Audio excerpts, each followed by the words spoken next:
However, the curse of Frank Fiala, there really was no other word for it, continued to plague Sammy. Although the police investigation into Fiala's murder failed to turn up any suspects, indeed no one was ever charged, it was learned from friends of Fiala's that he was in the process of buying the discotheque from Sammy Gravano, and large secret cash payments were involved. One report put the amount at $500,000. Another had it at $300,000. Fiala's widow arrived from Virginia and appeared with lawyers representing her late husband's estate. Sammy saw to it that Fiala's down payment check for the Plaza Suite was returned, which appeared to satisfy her. But then the Internal Revenue Service began a massive investigation. Agents swarmed all over Cream Ridge, New Jersey, where Sammy had his horse farm retreat. "I had a good reputation out there," he said. "Nobody knew anything about me except that I had a nice wife and kids and was a good neighbor, a good tipper. But the agents are everywhere saying I'm a gangster and a big tax evader. I think only one guy said anything bad about me. He was a breeder. He had this yearling that was going to be sold at auction. I went to him and said I wanted to buy the horse before the auction. I would give him $30,000 cash. The way he told it to the agents, he made it sound like it was under the table. When I was questioned, I tried to explain what I meant about cash was that I would be paying the whole thing up front. No loans, no partial payments. Of course, this breeder could have done whatever he wanted with the money. That was his business. But it was a small country town, and with all the agents I became like a celebrity. Every place I went, I saw people whispering. Nobody did nothing or said nothing right out. It was all whispers. I wish the agents would have understood that I didn't do anything mob-wise out there. This is where I got away from everything, to have a different life. But what did they care? So it was basically ruin for me and my family. I could tell people were getting leery of me.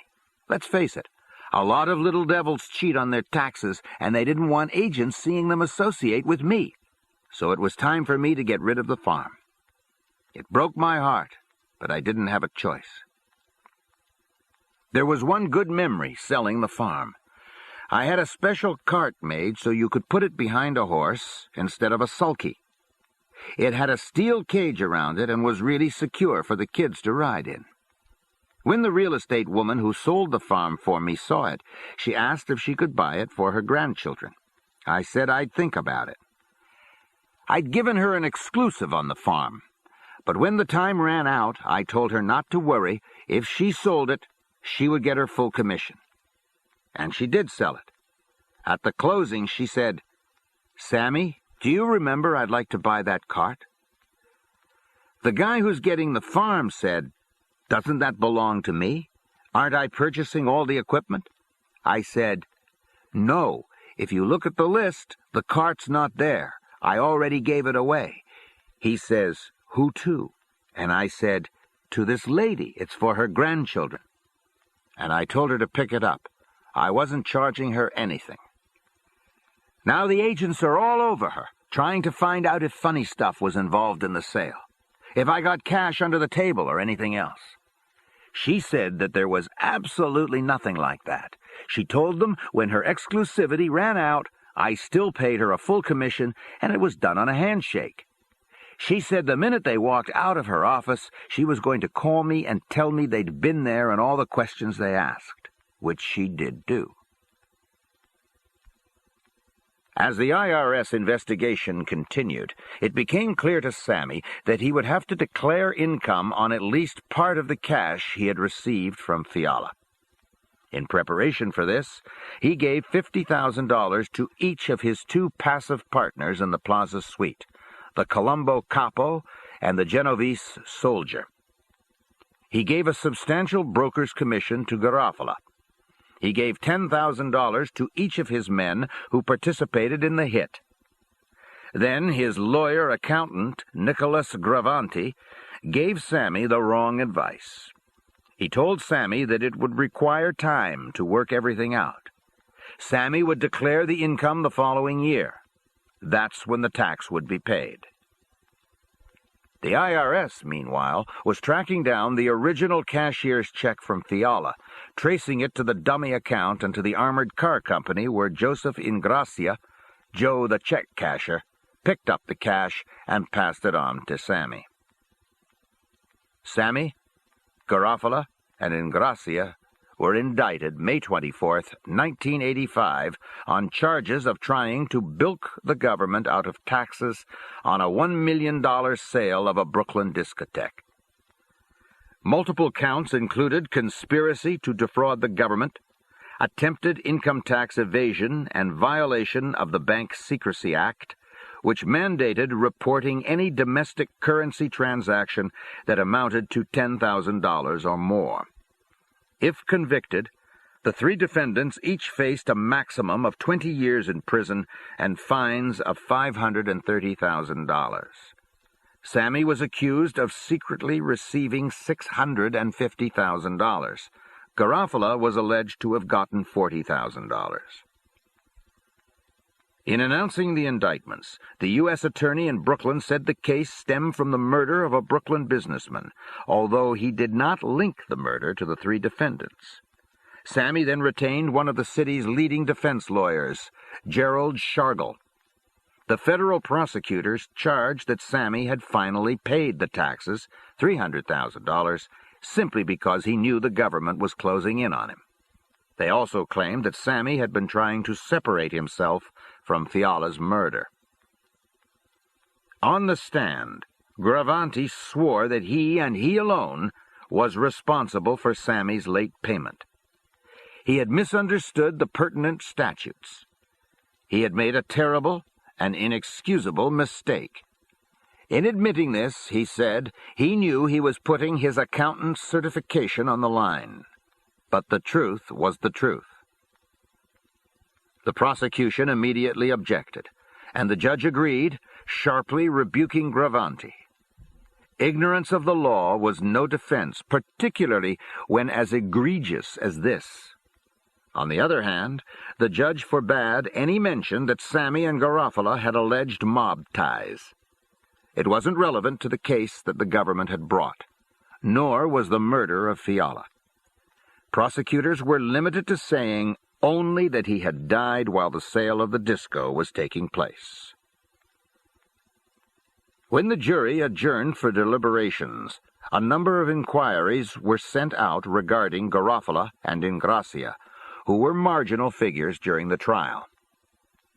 "It sounds to me like they're going to get off," Shargel told Sammy. The bad news was that in Shargel's view, Sammy was going to be found guilty on some of the counts. He was resigned to his fate, but Shargel had underestimated himself.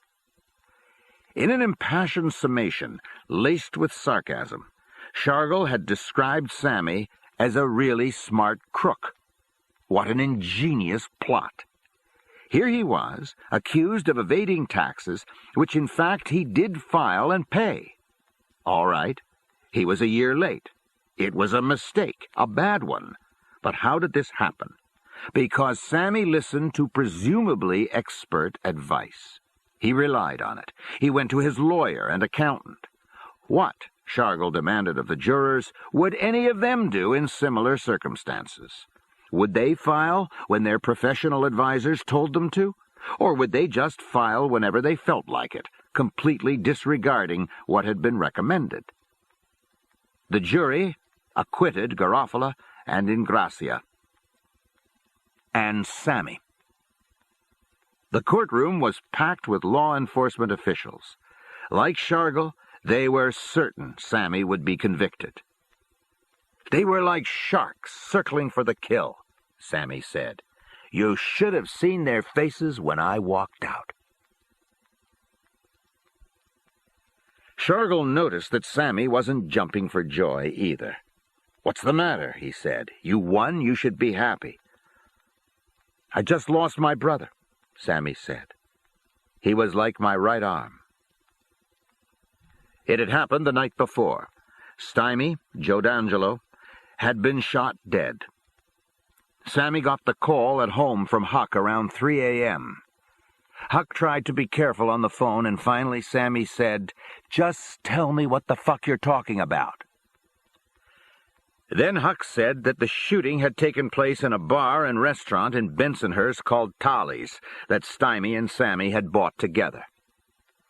"I think it's finished with Stymie," Huck said. Sammy rushed over the Verrazano Bridge. He met Huck outside Tolly's. Police were everywhere. He and Huck went to the hospital where Stymie had been taken. Stymie's wife, Karen, was there sobbing. Sammy found an ER doctor who said, "He's gone. He was DOA." Sammy insisted on seeing the body. "I could hardly recognize him," he remembered. He came out, tried to console Stymie's wife, and had Huck take her home.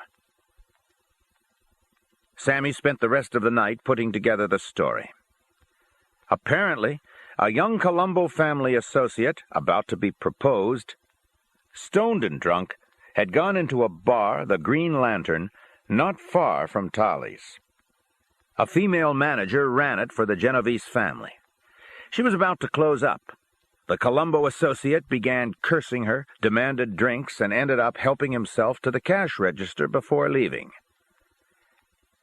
The woman knew Stymie, and in tears went to Tolly's to relate what had taken place. Stymie told her to calm down and go to her friends. They would straighten this out. As he was speaking to her, the same man, still coked up, stumbled into Tolly's. "That's him," she said. "From what I found out, Stymie got up and called this guy every name in the book and told him to get the fuck out." Within minutes, the Colombo associate returned. Stymie's back was to the door when he entered holding a 9mm. Someone yelled. As Stymie turned, the first bullet caught him in the side of his head. More bullets were pumped into him as he lay on the floor. The next night, after his acquittal on the tax evasion charges, Sammy went to Toto Orello. Toto arranged a meeting with Paul Castellano, during which Sammy explained the circumstances of Stymie's death. He wanted vengeance. A few days later, Castellano held a second meeting at the house of Tommy Bellotti's aunt. "All the main guys are there. Me, Frankie DeChico, obviously Tommy, John Gotti." Paul said, "After all, from what I hear, Stymie abused this guy something awful." I could see Frankie's neck swelling. "Paul," he said, "this guy took out a guy we were going to make a friend of ours. He was like Sammy's brother. You mean to say that if we curse at somebody, they may have the right to kill us?" So Paul backs right off and said he wanted a vote about whacking this guy no matter what the Colombo family's position was, even if it means all-out war.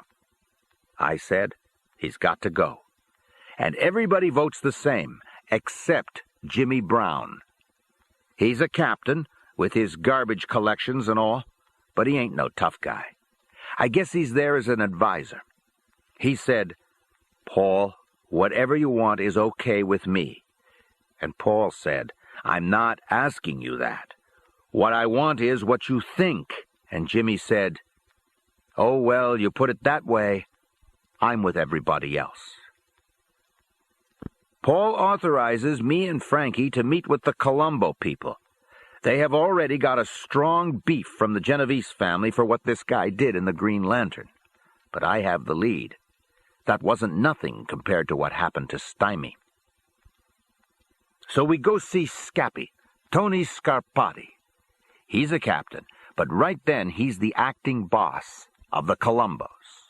He said that they have this guy stashed away. He asked if they can't keep him alive for a while. The reason? The guy owed the family $90,000 on some deal, and they wanted to collect. I was infuriated. I couldn't believe what I was hearing. I said, "That's your interest? You're putting money ahead of what happened? I'll tell you what. Give me the kid. I'll pay you the 90. You'll get your 90. I want the kid, and I want him alive."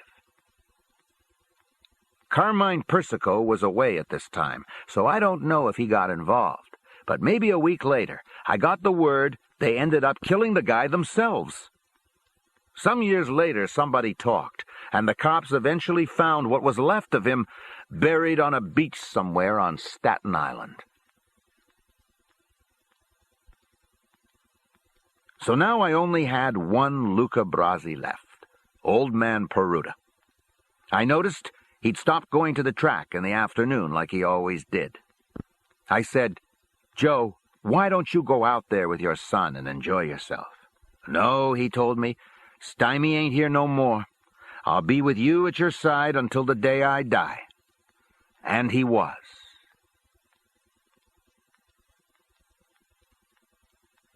Chapter 12. It was all around amongst us that people with John were heavy in drugs. By 1981, the New York office of the FBI was finally geared up to mount a concerted strategic assault against the city's Cosa Nostra families. Except for the initiative of individual agents from time to time, it had been an effort that had languished for the past decade. This was largely due to a mindset at the Bureau's Washington headquarters dating back to the number-crunching days of J. Edgar Hoover and his use of statistics to get the large congressional appropriations he desired. Quantity, not quality, was what counted. The result was wholesale arrests of small-time operators running illegal card and dice games, loan sharks and bookmakers, with sentences suspended or jail time of a year or so at best. There was little interest in long-term investigations aimed at the organized crime hierarchy, where only a handful of convictions, no matter how important, might be obtained.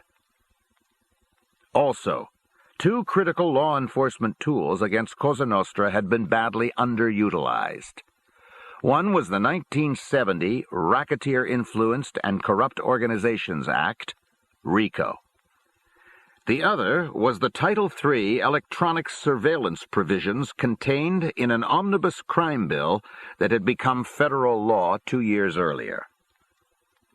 The problem with RICO was that the Justice Department and the FBI did not fully appreciate its ramifications, even though RICO's architect, G. Robert Blakey, a law professor at Notre Dame, tried again and again to pound home the message.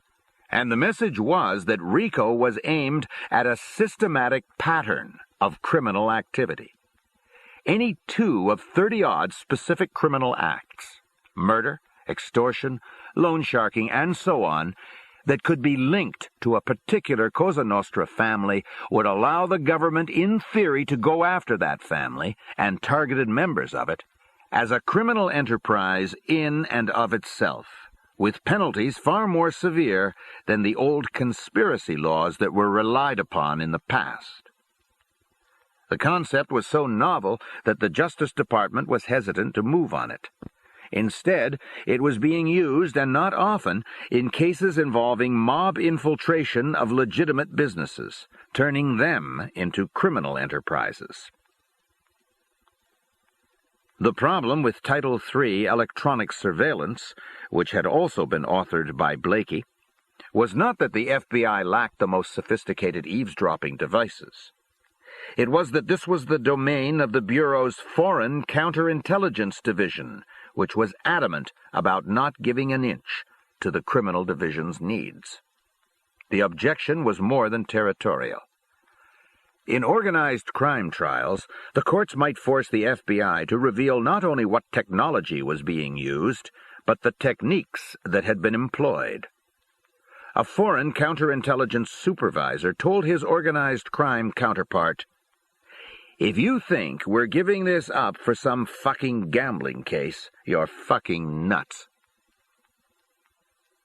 But in 1979, after the appointment of Judge William Webster as the FBI's new director, there was a sea change in the Bureau's culture.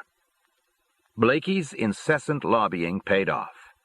Using the RICO statutes, along with the increased manpower available, quality investigations, however time-consuming, were encouraged. The plan was now to document a pattern of criminal activity, connect it to a crime family, and convict the family as a criminal enterprise along with its responsible members. The views of an agent named Jim Karlstrom also prevailed. Blakey had insisted that phone taps and bugs granted by a judge for probable cause were key components to the success of RICO, and Karlstrom subscribed to it totally. Meanwhile, the courts had begun handing down rulings that increasingly protected the integrity of sophisticated listening devices in criminal cases. Karlstrom, an ex-Marine officer and Vietnam veteran, and now a no-nonsense, experienced, and patient, organized crime agent in the New York office, pressed relentlessly for the creation of a special operations team devoted to physical and electronic surveillance. He wanted not only first-class technicians, but access to the latest technology and a team that was knowledgeable in the ways of Cosa Nostra, that would include break-in experts and sharpshooters to cover black bag entries. And he got his way. "I'm not looking for a quick fix," Karlstrom told one and all about Cosa Nostra, "or some dumb gambling case. I want the top guys, the movers and shakers, and I don't care how long it takes." That was exactly how Agent Bruce Mao felt. In the renewed combat against the New York families, Mao headed up the Gambino Squad, which would be designated Squad C-16. Tall, taciturn, and reflective, the Iowa-born Mao was an Annapolis graduate trained in electrical engineering. After graduation, he was assigned to the Navy's nuclear underseas fleet and served aboard an attack submarine, one that would seek out and follow Soviet missile subs for weeks at a time during the height of the Cold War. It was tense and exhilarating duty. But then he was promoted and faced a desk-bound future. And the truth was that engineering had lost its appeal. He resigned his commission and joined the FBI in hopes of rediscovering some of the excitement and meaning to life that he craved.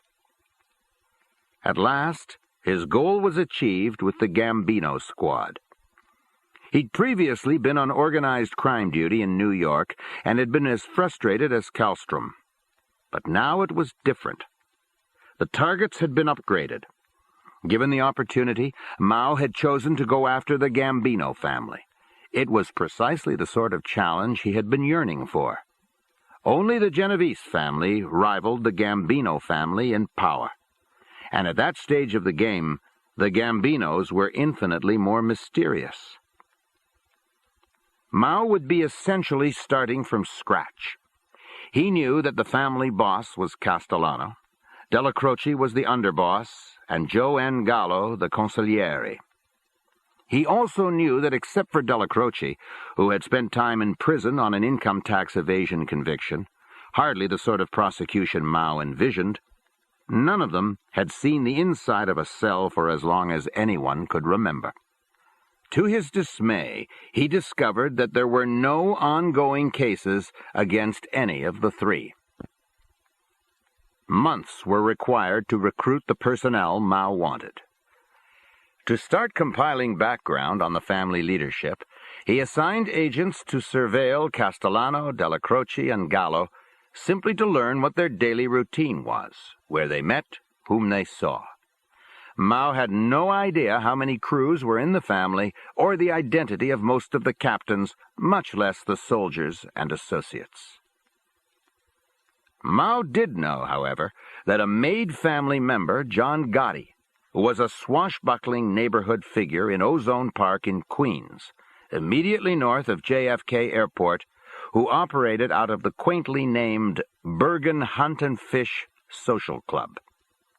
He knew that Gotti was the acting captain of a crew headquartered there, which had been run by the semi-retired Carmine Fatico, that Gotti did little to hide the fact that he was a connected mobster, that he was considered a celebrity on the streets of Ozone Park, and that on each 4th of July he sponsored a huge and illegal local fireworks display without interference from the police, while his crew grilled hot dogs and hamburgers by the hundreds, and ice cream vendors were brought in to hand out free cones and pops to hordes of delighted children.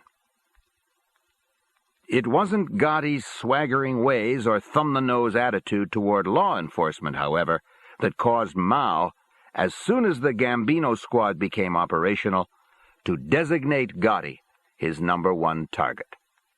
Gotti's misfortune was that the only reliable sources of intelligence about the Gambino family that the FBI had in place at the time of Mao's arrival concerned Gotti.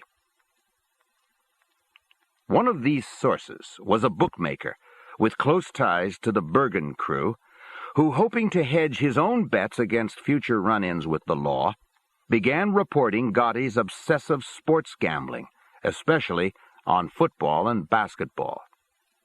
Gotti was a big-time player and a big-time loser. He always paid his debts, not out of some moral sense, but because to do otherwise would bring about immediate dishonor in mob circles.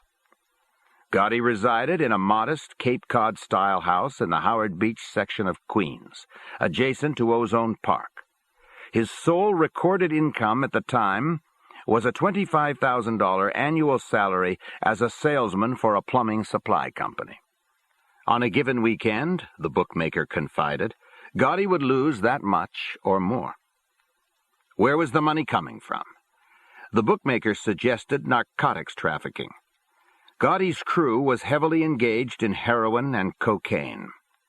He singled out Angelo Ruggiero's brother, Sal, a millionaire heroin dealer, who was in fact now a wanted fugitive. There was Angelo himself, Gotti's brother Gene, John Carneglia, and Anthony Tony Roach Rampino. It was all around amongst us, Sammy said, that people with John were heavy in drugs. Personally, I don't believe John ever did it himself, but he had to know what was going on. I mean, there's Jeannie, his own brother, Angie Ruggiero, who he grew up with, the other guys with him, Johnny Carneglia, Eddie Lino, and Tony Roach, who not only had a reputation for drugs, but was an ex-junkie. What I think is John just took the money and didn't ask no questions. I think that's what Paul Castellano did, probably a lot more. But Mao also had an informant far more important than the bookmaker. His name was Willie Boy Johnson. He, too, had grown up with John Gotti. His mother was Italian, his father a Cherokee Indian. He had love tattooed on the knuckles of one hand and hate on those of the other. When Gotti became associated with the Fatico crew, he brought Johnson along, using him as an errand boy and an enforcer to collect overdue loans. Willie Boy became embittered because, after he was jailed on a robbery conviction, Fatico failed to care for his wife and children during his incarceration. In 1971, to even the score, after an arrest for extortion, he became a source for the FBI concerning events inside the Bergen Hunt and Fish Social Club. Although on the surface, Willie Boy played the obedient Tonto to Gotti's Lone Ranger, he seemed to take special pleasure in reporting what Gotti was up to. Gotti's idea of humor left plenty to be desired, and Johnson seethed with resentment as Gotti delivered derisive asides about redskins and half-breeds, and often treated him as a second-class citizen. In return for his information, Johnson received cash payments from the FBI and operated on the assumption that if he were ever caught in criminal activity, his cooperation would be taken into account. No one tried to dissuade him on this score. He was too valuable. Willie Boy was the informant who identified Gotti as part of the hit team that murdered James McBratney, the kidnapper of Carlo Gambino's nephew. In 1979, Johnson reported that Gotti, his brother Gene, and Angelo Ruggiero had been formally made members in the Gambino family. He also reported that Gotti was Neil Delacroce's prize protégé. He relayed news of Gotti's deepening anger that despite Delacroce's best efforts, Paul Castellano had thus far refused to change his status from acting to official capo of the Bergen crew. He confirmed what the bookmaker had indicated, that heroin and cocaine trafficking was rampant in the crew. He also confirmed Gotti's uncontrollable gambling and his penchant for womanizing night after night to such a degree that half the following day was gone before Gotti crawled out of bed.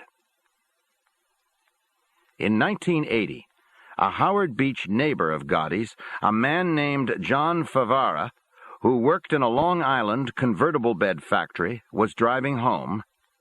Suddenly, a boy on a borrowed minibike darted into the street from behind a dumpster. Favara had no time to brake, and the boy was killed. He was 12-year-old Frank Gotti, apparently the apple of his father's eye. Friends of Favara's suggested that it might be wise to vacate Howard Beach permanently and right away. Even one of Favara's parish priests cautioned him not to attend the funeral. At first, Favara shrugged off the warnings. It had been a dreadful accident. It wasn't his fault, as anyone with half a brain knew. What his friends were hinting at only happened in the movies. Then he found a funeral card and a photograph of young Frank in his mailbox. A female voice phoned a death threat. The hood of his car was spray-painted with a single word, murderer. A woman, Favara later said, approached him in his driveway and struck him with a metal baseball bat. After that, Favara decided to move, but he never got the chance. On the verge of closing on the sale of his Howard Beach house, he left his factory job and walked to the parking lot of a nearby diner where he usually parked. He was intercepted by 3 males. One clubbed Favara, and he was hustled into a van. That was the last anyone saw of him. The word on the streets of Howard Beach and Ozone Park was that he had been chainsawed to death. At the time, John Gotti was in Florida. Not even Willie Boy Johnson could confirm the circumstances of Favara's disappearance. There had been no discussion at all about it in the Bergen crew. Gotti, Johnson told the Gambino squad, was a rising star in the family. There were any number of men who could have abducted and killed Favara on their own in hopes of gaining his favor. But what intrigued Bruce Mao more than any of the information Johnson passed on was his almost offhand remark that because of Gotti's nightly carousing, Angelo Ruggiero had become his straw boss for the crew. If Gotti was the crew's acting captain, Johnson said, Ruggiero was the assistant acting captain, and Ruggiero ran off at the mouth to the point where behind his back he was called Quack Quack. Moreover, in Johnson's presence, he'd boasted that he could easily foil any FBI attempts to tap his telephone. When he wanted to talk business, he would use a princess phone that had a separate line listed in his daughter's name. Mao had been searching for a weak link to exploit, and Ruggiero provided this opportunity. The first case that the Gambino squad opened was titled 183A-1550. It was directed at the Bergen Hunt and Fish Social Club. Its designated targets were John Gotti and Angelo Ruggiero. Based on what had been thus far ascertained, Bruce Mao obtained a probable cause court-authorized wiretap on the phone of Ruggiero's daughter in November 1981. By then, Gotti had every reason to believe that being the Bergen crew's acting captain was the beginning of much greater things to come for him. As it would turn out, that Title III tap was the beginning of Gotti's undoing. It was Gotti's first misfortune that the FBI's initial sources of information about the Gambino family centered on the Bergen crew. His second misfortune was that Mao was a bachelor with no personal obligations to a wife or children. who devoted his every waking moment to the pursuit of the Gambino family in general and John Gotti in particular. With any luck, Gotti could lead him to Della Croce and Castellano. One of Ruggiero's daily tasks was to rouse his captain by noon. As FBI tapes rolled, Gotti's groggy voice would be heard answering the phone. "Yeah? John, how you doing?" A grunt, a throat-clearing cough. Finally, "Okay, Ange, okay." "Time to rise and shine, Johnny boy, okay?" Ruggiero jovially coaxed. Okay, Ange, come on, okay." 15 minutes later, Ruggiero would call again to make sure Gotti was up and about. "You got your coffee?" Yeah, Ange." One Sunday, during a call from Ruggiero, Gotti began a litany of the losses he was facing at that very hour. "I bet Buffalo 6 dimes, $6,000, and they're getting killed. I bet New England 6 dimes. I'm getting killed with New England. I bet 3 dimes on Kansas City. They're winning, but maybe they'll lose too, those motherfuckers." Ruggiero then phoned Gotti's brother, Gene. Something had to be done about John's gambling. "He wouldn't listen to me," Gene Gotti said. Then, in another conversation with Gene, Ruggiero made a slip. He asked an oblique question about a heroin deal, asking if it had gone down. "Yeah," Gene Gotti said without elaborating. On this initial tap, Ruggiero didn't talk on the phone about specific murders or drug trafficking. Still, the squad was compiling a wealth of intelligence about the Gambino family. Who the players were, who was in favor, who wasn't, which enabled Mao to start drawing up an all-important, accurate chart of the family organization. Ruggiero proved to be a non-stop talker and an incurable gossip. Every other Sunday he would drive to the White House on Tote Hill to report to Castellano about the activities of the Bergen crew and the profits the boss could expect from the crew's hijacking and gambling operations. Back home, he was immediately on the phone complaining about Paul Castellano's high-handed manner, Tommy Bellotti at his side. He sneered that Castellano was a milk drinker and a pansy. He put down Castellano's 2 sons, who were running the Dial poultry business, as the chicken men, and called business advisors that Castellano had around him the Jew Club. Tommy Gambino, Don Carlo's son and Paul's nephew, who oversaw the family's interests in the garment center, was a sissy dressmaker. Chuckling at his own wit, he conjured up an image of Castellano and Bellotti spending their evenings together on Tote Hill, whacking off. The day would come, he boasted to crew members, when John would be the family boss and he, Angelo, the underboss. Wow, Mao thought. He could just imagine what Castellano's reaction would be if he ever heard talk like this. And perhaps he would. Mao briefly considered and discarded the idea of placing either a phone tap or a microphone in the Bergen clubhouse. Wise guys by now were alert to the fact that their social clubs had probably been wired. Any business being discussed was broached in basically unintelligible, fragmented sentences punctuated with hand signals or conducted on the street. This ends side 2 of cassette 5 of Underboss. Please fast forward to the end before loading cassette 6. Underboss, cassette 6. But when Ruggiero moved from his Howard Beach home in early 1982 to a new residence in suburban Cedarhurst, Long Island, the wiretap followed him. And now Jim Kallstrom's team of break-in experts and highly trained technicians installed a miniature state-of-the-art bug as well. They knew exactly where to put it.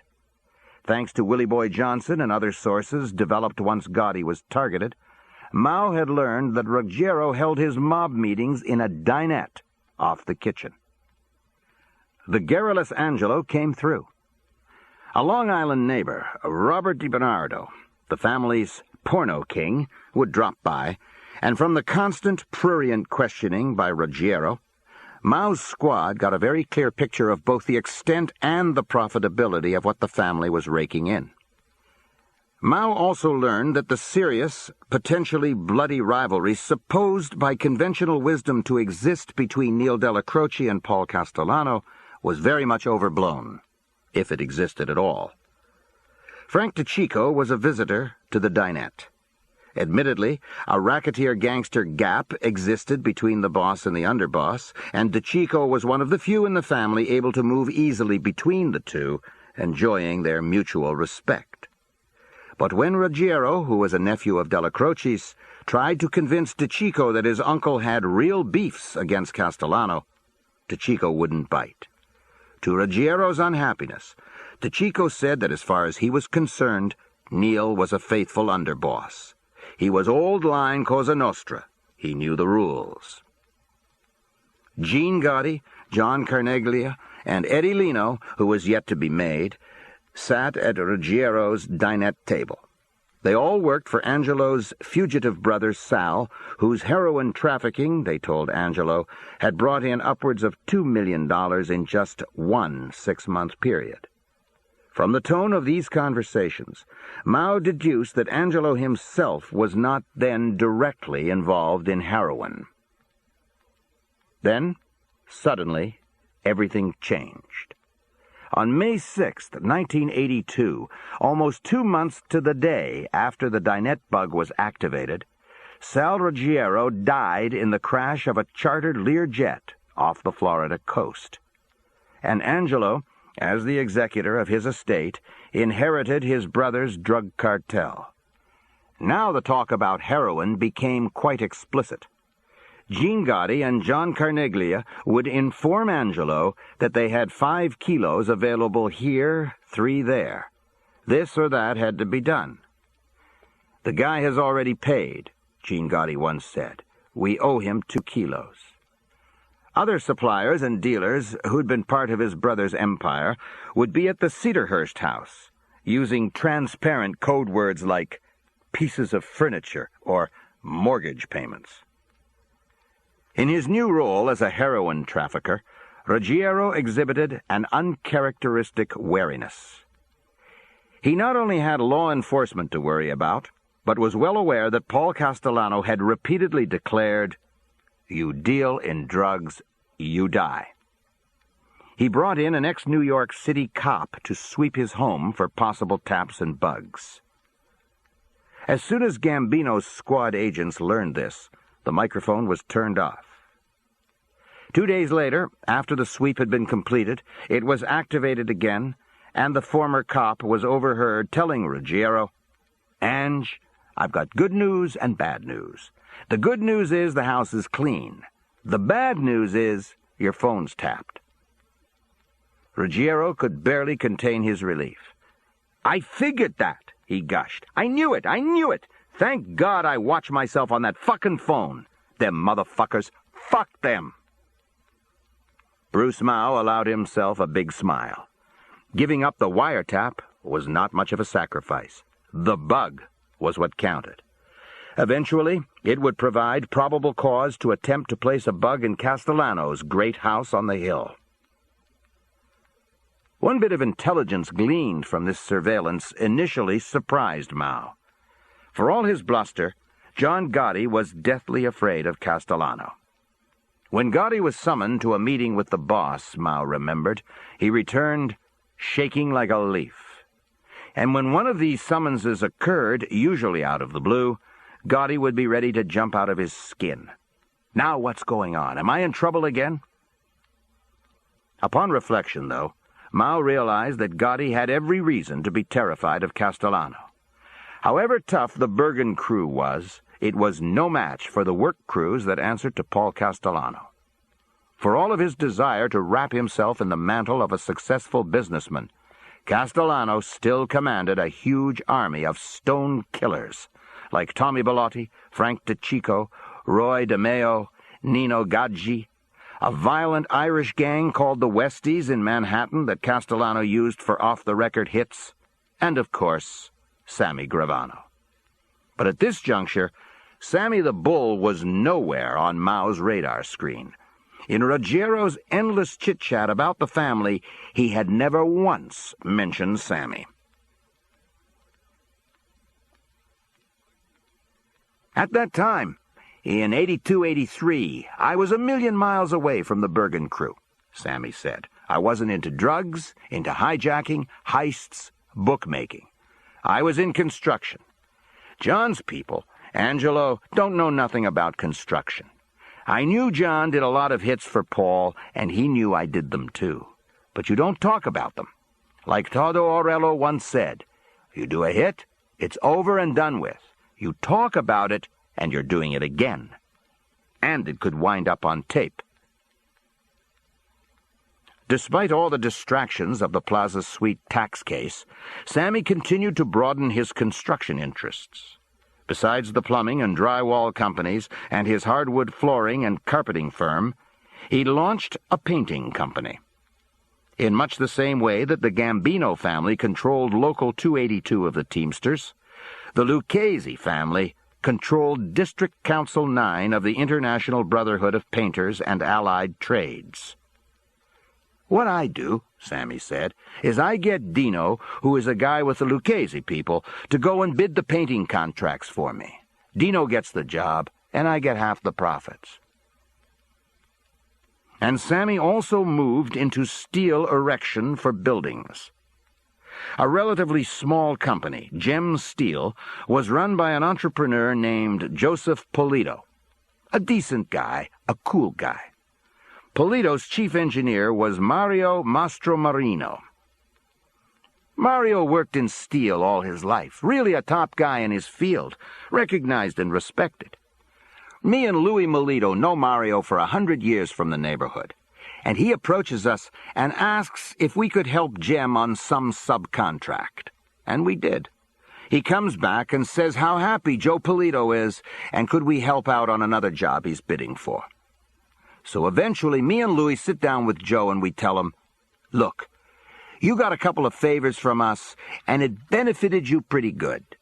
You're not dealing with morons here, and every once in a while you got to pass something back. Joe Polito is no fool. Okay, wonderful, he says. The kickbacks Sammy received for steering subcontracts to Gem, resolving union problems, were not huge, averaging $15,000 or $20,000. But Sammy was content to do everything he could to engender Gem Steel's growth. He had much grander plans down the line. Nor was that all. He would become the consultant to a fledgling concrete pouring company called Marathon. Its president, of all people, was the son of Sammy's first hit, Joe Colucci. Concrete pouring was a cash cow, and Sammy wanted in. Not a single load of concrete was poured for any contract worth more than $2 million, which is to say, every major building project in New York City, without the assent of 4 of the 5 families. Only the Bonanno family, in disgrace because of endemic heroin trafficking at the highest levels and no longer with a seat on the commission, was out of the picture. The point man was a member of the Colombo family, Ralph Scopo, who was president and business manager for the local district council of the Cement and Concrete Workers Union. And, of course, there were the Teamsters. Certain concrete pouring contractors were allowed to be part of what was called the Concrete Club. Each of the families controlled one or more of these companies. It was the only way they could avoid sudden union problems or cutoffs in concrete deliveries. In return, there was a kickback of 2% for every contract over $2 million. With Sammy on board, Marathon was now in the club, although being the new boy on the block and still small, the amount of work it could expect was then limited. The way the system worked was monopoly capitalism in its purest form. When bids were solicited for a project, the families decided which of the companies was up for the contract. Once the price had been determined, The other companies in the club were advised accordingly, and instructed to put in higher bids. In Manhattan, a lion's share of concrete pouring went to two companies owned by a man named Edward J. Halloran. As a result, the cost of a cubic yard of poured concrete rose to $85, the highest in the nation. Ironically, Halloran also owned a hotel on Manhattan's Lexington Avenue where the Justice Department had negotiated a special rate for its attorneys and where John Gotti carried on many of his late-night trysts. The reckless greed of the concrete club gnawed at Sammy. It was obvious, he said. If one of them gets a contract for, say, $13 million, the next thing you know, after he knows he's got it, he jacks up the whole thing before it's over to a $16 or $17 million job.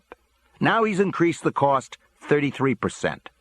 So our greed is compounded by the greed of them so-called legitimate guys. They figure the families will be happy. They're still getting their 2%, only it's more now. And where are the general contractors, the developers, the builders going to go? It's a catch-22 for them. They'll go along to the extent that it's within reason, where nobody gets really hurt, live and let live. Everything is passed on. The guy who pays in the end is the guy buying his condo and leasing prime office space. I think only one developer, Sam LaFrac, said the hell with this and went over to Jersey. But when you're just ripping them off and shaking them down that way, it gets to be another story, and eventually that was what happened. It blew up in their faces. Sammy had witnessed similar greed with the unions. I'm in the drywall business, he said. But there was a time when there wasn't drywall, it was plaster. Understand, we use the unions as weapons. The only time we give a union an order is when a general contractor gets out of line. We don't control wages and bullshit like that. The plasterers' union got to be prima donnas. They were getting like $500 a week way back. In comes drywall, sheetrock. And the plaster went down to zip. Who the fuck uses plaster anymore? Look at the dock workers. Tony Scotto was in charge of the local. He's a capo in the Gambino family only because of his father-in-law, Tough Tony, who ran it before him. He's like royalty in the family. His wife's uncle was the Mad Hatter himself, the boss of the family before Carlo. But Scotto ain't a tough guy. He lets that union go crazy. You want to unload a ship? You need 48 different people standing around giving orders at top wages. You got a guy on the dock for 1 hour? Well, you got to pay him all day. What happened is the big shipping companies went to alternate places, to Texas, Baltimore, Jersey, Philly, you name it. Now, on the concrete, I was with Paul one time, and he was asking me what I thought. I told him we were pushing too far with this. It was too much of a lock. It's not 1 job, 2 jobs, 10 jobs. It's everything in the city. Every major project in the city of New York, 100% controlled by us. And the prices keep getting inflated. The bubble is going to pop. Paul was a brilliant business guy. He already foresaw a lot of these things. He was basically agreeing with me, but he was saying that 4 families were involved, the whole commission, and he had to go with the flow. The money was rolling in. It had got to a point where it was so big, even Paul couldn't control it. It was because of his involvement in construction, with its carefully calibrated division of spoils, that Sammy himself came close to being the object of a sanctioned Cosa Nostra hit. Sammy and Eddie Garofalo, in partnership with Joe Madonia, the original owner of Ace Partitions, continued to get most of their drywall subcontracts from Louis DeBono, a soldier in the crew of the Gambino family capo, Pat Conti. When DeBono fell some $200,000 in arrears for monies due Ace, Sammy dispatched Madonia, an experienced drywall man who was not in the mob, for payment. It never occurred to Sammy that there would be a problem. DeBono, after all, was a friend of ours, like Sammy. Financial trust and honesty were an unquestioned given. But Madonia returned empty-handed. DeBono had claimed that only $50,000 was due, that there had been a lot of back-work charges because he had to bring in other drywall firms to redo inferior performances by Ace Partitions. Madonia said that DeBono produced documents to support his position, and that they were phony. Sammy's back went up at once. If there was one thing he insisted upon, however a job was obtained, it was that the work had to be top of the line. "It's clear he's robbing us," Madonia said. Sammy, with Garofalo and Madonia, confronted DeBono in his office. DeBono had a lawyer and an accountant present. Waving assorted papers, he began a labored explanation of how the figure owed Ace Partitions had been arrived at. After listening for a few minutes, barely able to contain himself, Sammy finally ordered Madonia, Garofalo, and DeBono's representatives out of the office. Then, leaning toward DeBono, his voice choking with rage, he said, "Shove the papers up your ass, you fat fuck. What do you think we are, suckers? Don't try robbing me. There's no way you'll ever get to enjoy the money. I'll scatter your brains all over the wall." DeBono shrank back. "Sammy, we'll work this out." Sammy stormed out of the office. DeBono immediately contacted Conti. He told his capo that Sammy had grabbed him and raised his fist, that Sammy had threatened to whack him out. He wanted Conti to go to Paul Castellano and get permission to have Sammy killed. What DeBono said Sammy had done was unpardonable. It was a fundamental tenet of Cosa Nostra that one made member could never raise his hands against another. What's more, said DeBono, the charges Sammy had lodged against him were spurious. Almost at once, Castellano ordered a sit-down. Sammy knew he was in deep trouble. To make matters worse, Pat Conti was a Castellano favorite. When Castellano had sought to bring Dial's poultry products into the supermarket chains, Conti had played a key role in paving the way.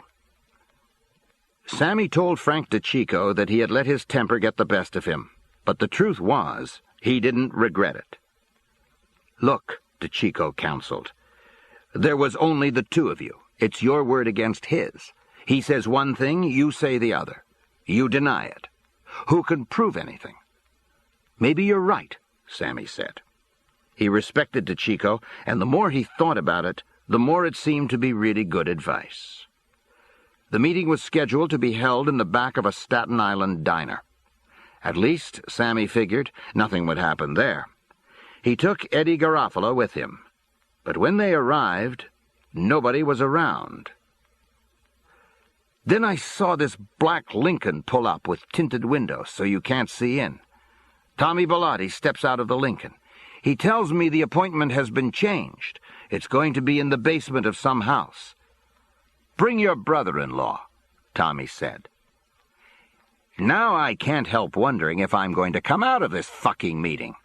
But I went, and I'm taking Frankie's advice very seriously. Castellano sat at the head of the table. Neil Della Croce was there, as well as the white-haired consigliere Joe N. Gallo. Tommy Bellotti took his place. Frank DeCicco was present as well. Sammy saw DeBono sitting next to Conti. This fat fuck, Louis DeBono, Sammy remembered, was down there at the other end, smoking a fucking big cigar and smirking and laughing, like he's saying to me, "Now I got you by the balls." Paul Castellano addressed Sammy. He said that grave accusations had been made by a friend of ours. Sammy had raised his hands against him. Sammy had threatened to kill him. Was this true? I looked at DeBono, that smirk on his face, waiting to hear me whimper out of this, to dog it, lie. Probably everybody at the table was expecting something like that. I thought to myself, if I do that, nobody's going to know the truth. I said to myself, fuck this. Whether I die or not, I don't give a flying fuck no more. I forgot Frankie's advice. I'm not giving this guy the satisfaction. I went into a fucking frenzy. I just exploded. I stood up and I was yelling, "Yes, it's true. This fat scumbag was robbing me. He was robbing the family."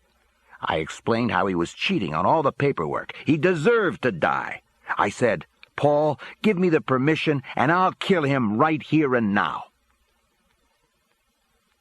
There was total silence at the table, as if no one could actually believe their ears. Sammy saw Castellano pale, possibly at the thought of a hit taking place right in front of him. Conti's lips appeared to be moving, but no words were coming out. De Bono stared at Sammy, wide-eyed. The smirk had disappeared. Sammy knew that Neil Della Croce was a hoodlum of the old school, but that was about the extent of it. On occasion, he'd gone to Della Croce's club, the Ravenite, on Mulberry Street in Little Italy, to deliver a message from Toto. Once or twice he had stayed on to play pinochle with the underboss. Suddenly, his face flushed with anger, Della Croce pointed toward Sammy and bellowed, "Here's a guy who's designing his death right now. But I want to tell you one thing. I listened. And he's speaking the fucking truth. He ain't lying, and he could lie and try and get out of this. Maybe he did wrong, but he's right. The other one is a disgrace to our life." Finally, Castellano, having recovered from his initial astonishment at Sammy's outburst, spoke up. "All right, let's take it easy." In the face-saving discussion that followed, it was decided that both sides were equally guilty of wrongdoing. It was put down as a misunderstanding all around. Sammy and De Bono were to end their business relationship. They were to shake hands, and that would be it. When Castellano demanded Sammy's promise that he would obey this edict, Sammy said, "Paul, I give you my word that I'm not going to hurt him." Turning to the shaken De Bono, Castellano said, "I want your word, too." But before De Bono could reply, Sammy broke in, "Paul, I don't think there's any worry about him hurting me." News of what had occurred spread throughout the family. No one could recall anything remotely like it ever happening before. The word was that Sammy was on the spot, and he had the balls to shoot it out. He didn't even try to hide threatening De Bono. Wise guys laughed at the thought of how Paul Castellano's knees must have been knocking under the table when Sammy wanted to whack out De Bono right in front of him. If there was any lingering doubts that Sammy was both a racketeer and a gangster, they vanished. At the Bergen Hunt and Fish Social Club, an amazed John Gotti heard about it, and how his mentor, Neil Della Croce, had stood up for Sammy the Bull.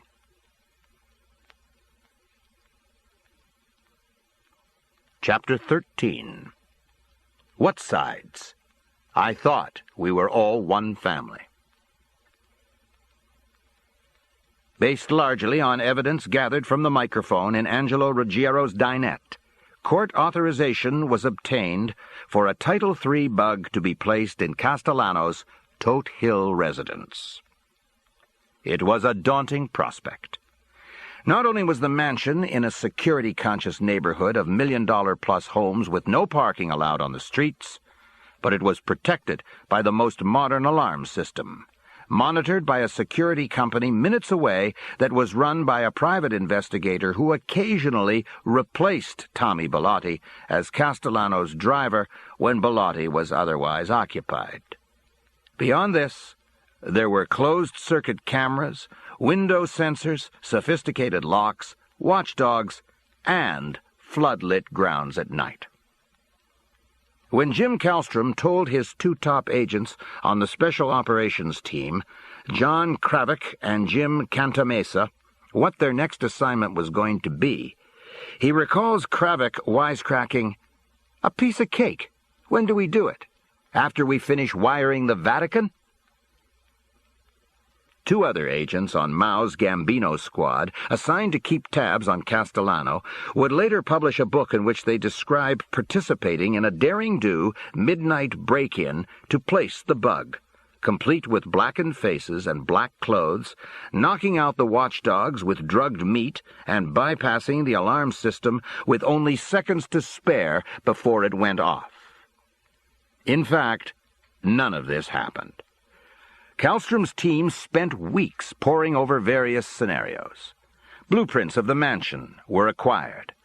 Informants solved the problem of where to place a bug in a house with 17 rooms.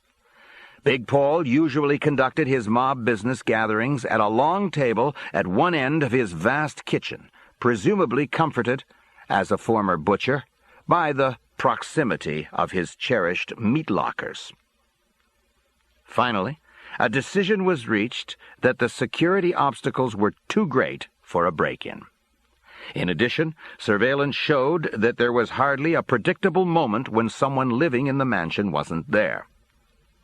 A far more simple, direct approach, just as daring in its own way, was settled on. The bug was installed in broad daylight one afternoon in mid-March 1983, under the very eyes of Tommy Bellotti. Although many details of precisely how it was done remain classified, the key was Castellano's television sets. According to the memoirs of Jules Bonavolante, who was then chief of the organized crime squads in the FBI's New York office, Castellano's home TV reception began to suffer intermittent interruptions. In frustration, he had Bellotti arrange for a service call. On the day of the appointment, Castellano had to leave for a Wall Street lunch with his financial advisors. He instructed Bellotti to shadow the serviceman everywhere he went. The serviceman was Jim Cantamesa. Down the street, in the guise of a telephone company worker, John Kravick had clamped his way up a pole. The two agents were connected by wireless radio. Bellotti showed Cantamesa all the sets in the mansion. None of them were working properly. At last, they got to one in the kitchen on a shelf by the table. Cantamesa said, pointing to the baseboard. See all those cobwebs there, sir? Yeah? They can screw up an electrical connection like you wouldn't believe. Bellotti appeared dumbstruck by this revelation. No shit. So what you gotta do?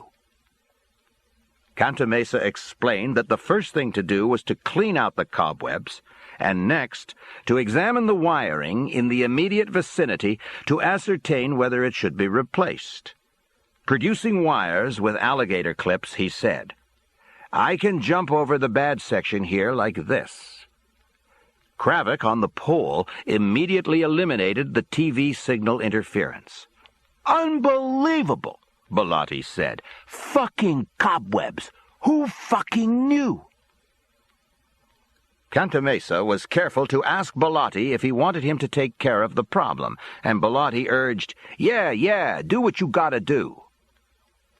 Once the bug was installed, transmissions from it were relayed by repeaters to a rented room in a warehouse down the hill, where a listening post had been prepared.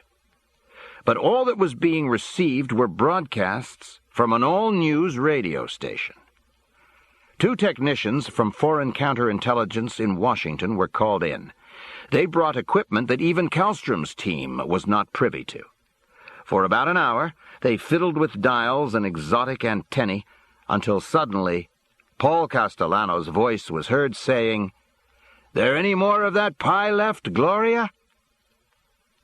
Gloria was Gloria Olarte, the Castellanos' live-in Colombian maid. The book subsequently written by the two Gambino squad agents about Castellano hadn't been authorized by Washington, which may have hastened their departure from the Bureau.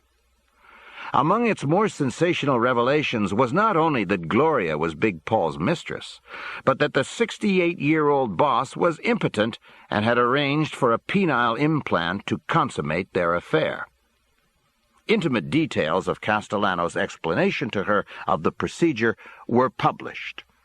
The rod goes in, he was overheard saying, and then, zoop, it works just like a gooseneck lamp. Sammy knew about Gloria. He had been at the mansion one afternoon with Frank DeChico when Castellano was angrily complaining that FBI agents had approached her to provide information about him. I said, "Paul, do you want me to take her out?" And he gives me this look. "Take Gloria out?" he said, and I said, "Yeah, if you're worried about her, let's get rid of her." Right away, Frankie started kicking me under the table. My leg was black and blue for a week. So I said, "Paul, it was just a thought in case you need me."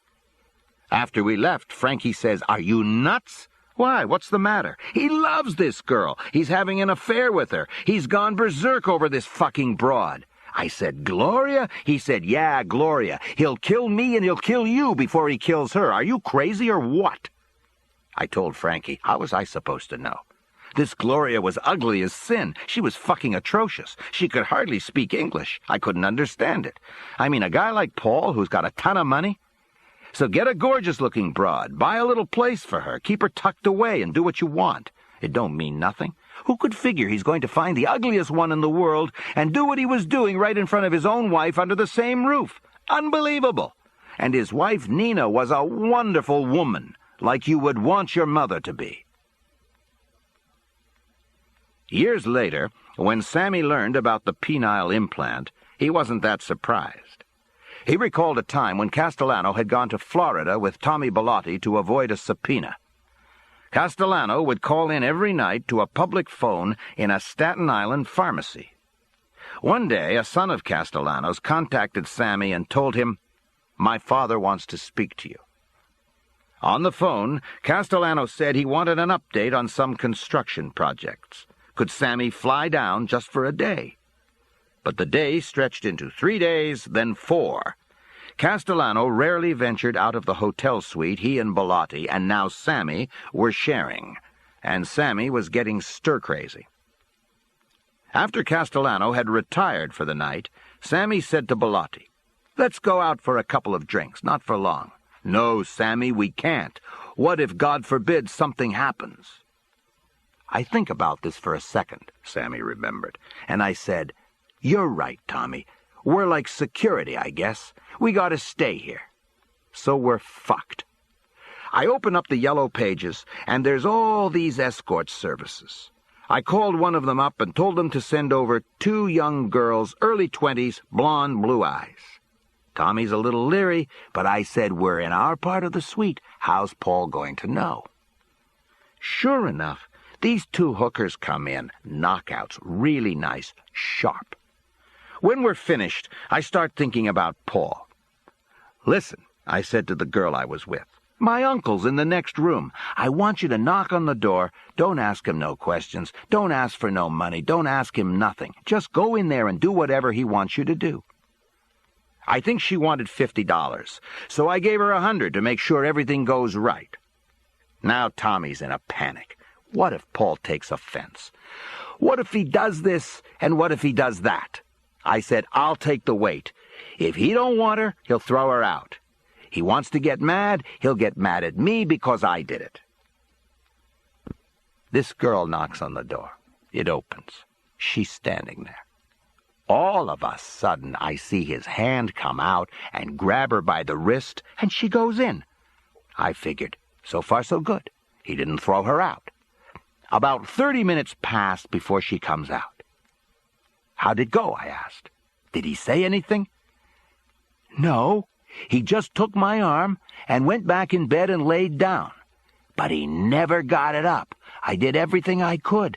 I guess he wasn't too excited. Then he said, 'You can leave.' I said, 'That's it?' 'That's it,' she said. Now I'm thinking, my God, I'm in trouble. I'm going to get my ass chewed out big time for sending in a hooker." The weird part was that when we all went down for breakfast in the morning, Paul never said one fucking word. It was like it didn't happen. Afterwards, Tommy gave me a little hint that maybe Paul had a problem and to forget it. Personally, I thought it was nauseating for the agents to put all that stuff in their book. Paul was long gone by then, but it was humiliating to the man's memory. Although Paul Castellano had run the most powerful Cosa Nostra family in the nation for 7 years, since 1976, he'd remained practically unknown to the public at large and seemingly immune to prosecution. But now the layers of insulation he'd enjoyed were beginning to fray. The Gambino squad agents made no attempt to hide their physical surveillance. Then, quite apart from the squad, just as Kallstrom's team was looking at various ways to bug Castellano's house, a combined federal, state, and city task force was zeroing in on a huge auto theft ring headed up by a family soldier named Roy DeMeo. DeMeo's capo was Nino Gaggi, in whose house Castellano had been officially confirmed as the new family boss, while Della Croce settled for his old role as underboss. Sammy knew DeMeo very well. Roy was a tremendous earner, and he was as dangerous as you can get, he said. Paul used him for a lot of hits, on and off the record. I was in a diner with him once talking about stolen cars. There was a whole bunch of senior citizens eating in there, minding their own business. All of a sudden, for no reason at all, right in the middle of our conversation, he says that with a couple of 9mm, he could blow them all away before they knew what was happening. I remember thinking, I've killed people myself, but a room full of senior citizens? What kind of insanity is this? During one 9-month period, DeMeo's ring shipped 351 stolen vehicles to the Middle East, principally to Kuwait, at an average profit per car of $5,000. Castellano, of course, knew few of the details of how the ring operated, or about the 25 murders associated with it. Stealing cars was beneath him, but he didn't turn his back on the money. DeMeo handed over roughly $20,000 a week to his capo, Gaggi, who every Sunday would then deliver an indeterminate amount of cash, wads of $100 bills, to Tote Hill. Although the Gambino squad was after much bigger game, this was just the kind of RICO case that G. Robert Blakey had envisioned.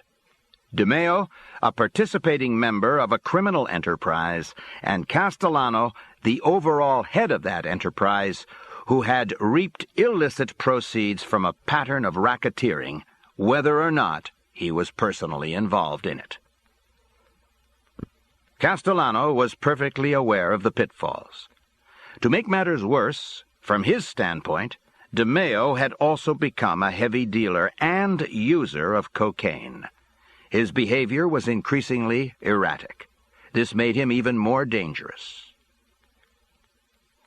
Then Frankie DeChico told me that Paul had ordered a hit on Roy. Frankie's crew was given the contract. They couldn't get to him, so Frankie used 2 guys who were with Roy. He told them that this was what the boss wanted, and they did it. I understood why Frankie tipped me when I was up seeing Paul a day or 2 afterwards. He had me sit down. That girl, Gloria, got me coffee, and Paul threw down a newspaper in front of me. It was open to a page. "Here, read this," he said, walking all around. The story was about Roy DeMeo being found in the trunk of a car. "What do you think of that?" he said. "He don't know that I know that he gave the order. He's being devious. He wants to see my feelings, like maybe I would say, 'Hey, Roy was my best friend. I'm going to get even with whoever the fuck did this.' He's trying to gauge my reaction." So what I did as soon as I got done reading the article, I looked at him and said, "Paul, if you're mad, I'm mad. If you ain't mad," I said, putting the paper aside, "I don't give a fuck." He looked at me and said, "Oh, all right. You want something else with the coffee?" Those were his exact words, and it was over and done with. I guess he was happy with that answer.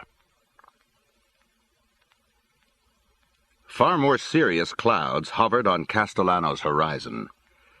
In August 1983, about 6 months after DeMeo's murder, 4 months after Big Paul's kitchen was bugged, the Gambino squad arrested Angelo Ruggiero, Gene Gotti, John Carneglia, and 8 other men associated with the Bergen crew for heroin racketeering. For the first time, it was revealed that much of the evidence was obtained via the bug in Ruggiero's Cedarhurst home. Since death was the family's official position on drug dealing, the garrulous, hulking Ruggiero took the only option available to him. Through John Gotti and Neil Delacroce, he sent messages denying everything. It was a bullshit case, he insisted. The feds didn't really have anything on him. He even went so far as to say that if the FBI had tapes, it wasn't his voice on them. It was all a sham, a frame. He wasn't into drugs. The feds were just trying to tie him in with his late brother Sal. Paul Castellano elected to proceed with some caution. This case involved not 1 or 2 renegade soldiers, but for all practical purposes the entire Bergen crew, one of the family's key work crews, with the notable exception, so far, of its acting capo, John Gotti. He could break John down to a soldier on the grounds that he'd failed to control the crew and disband what was left of it. But there was Neil Delacroce to consider. Delacroce hadn't displayed the slightest sign of disloyalty to the precepts of Cosa Nostra. Still, there was a lingering uncertainty in Castellano's head about Delacroce. As boss and underboss, their relationship was unusual. They had little in common. If Paul was into white-collar organized crime, Neil was his blue-collar hoodlum equivalent. The truth was that Paul had accepted Neil as underboss simply to smooth over a potentially tense confrontation that might have prevented his coronation as boss. He knew that Delacroce was an immensely popular figure in the family, and that not only was John Gotti extremely close to him, but Ruggiero was his nephew. This ends side 1 of cassette 6. Please turn the cassette over and start side 2 at the same point. Castellano never hesitated to employ violence when it served his immediate purpose.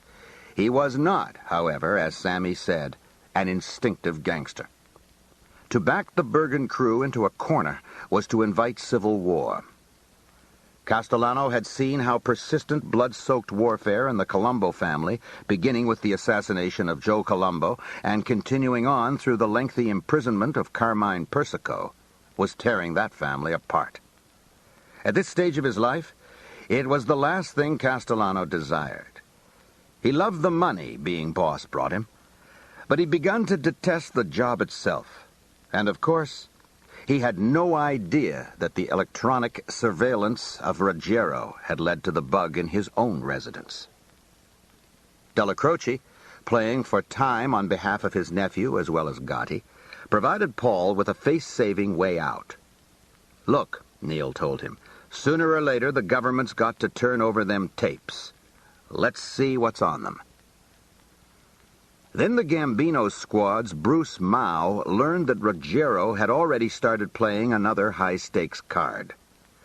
At the request of the FBI's Colombo squad, Jim Kallstrom's team had bugged a table in a Brooklyn restaurant where the family's acting boss, in the absence of Persico, Gennaro Jerry Lang Langella, and one of his top captains, Dominic Donnie Shax Montemarano, regularly met. One memorable night, Angelo Ruggiero joined them. Lang and Shax were furious about $50,000 due them in extortion money on a construction project, which Paul Castellano had convinced the Cosa Nostra Commission to nullify. Ruggiero seized the moment. He said his uncle was disgusted with Castellano's construction interests. "I can't believe it," he quoted Delacroce as saying. "That's all he talks about. Money, money, money."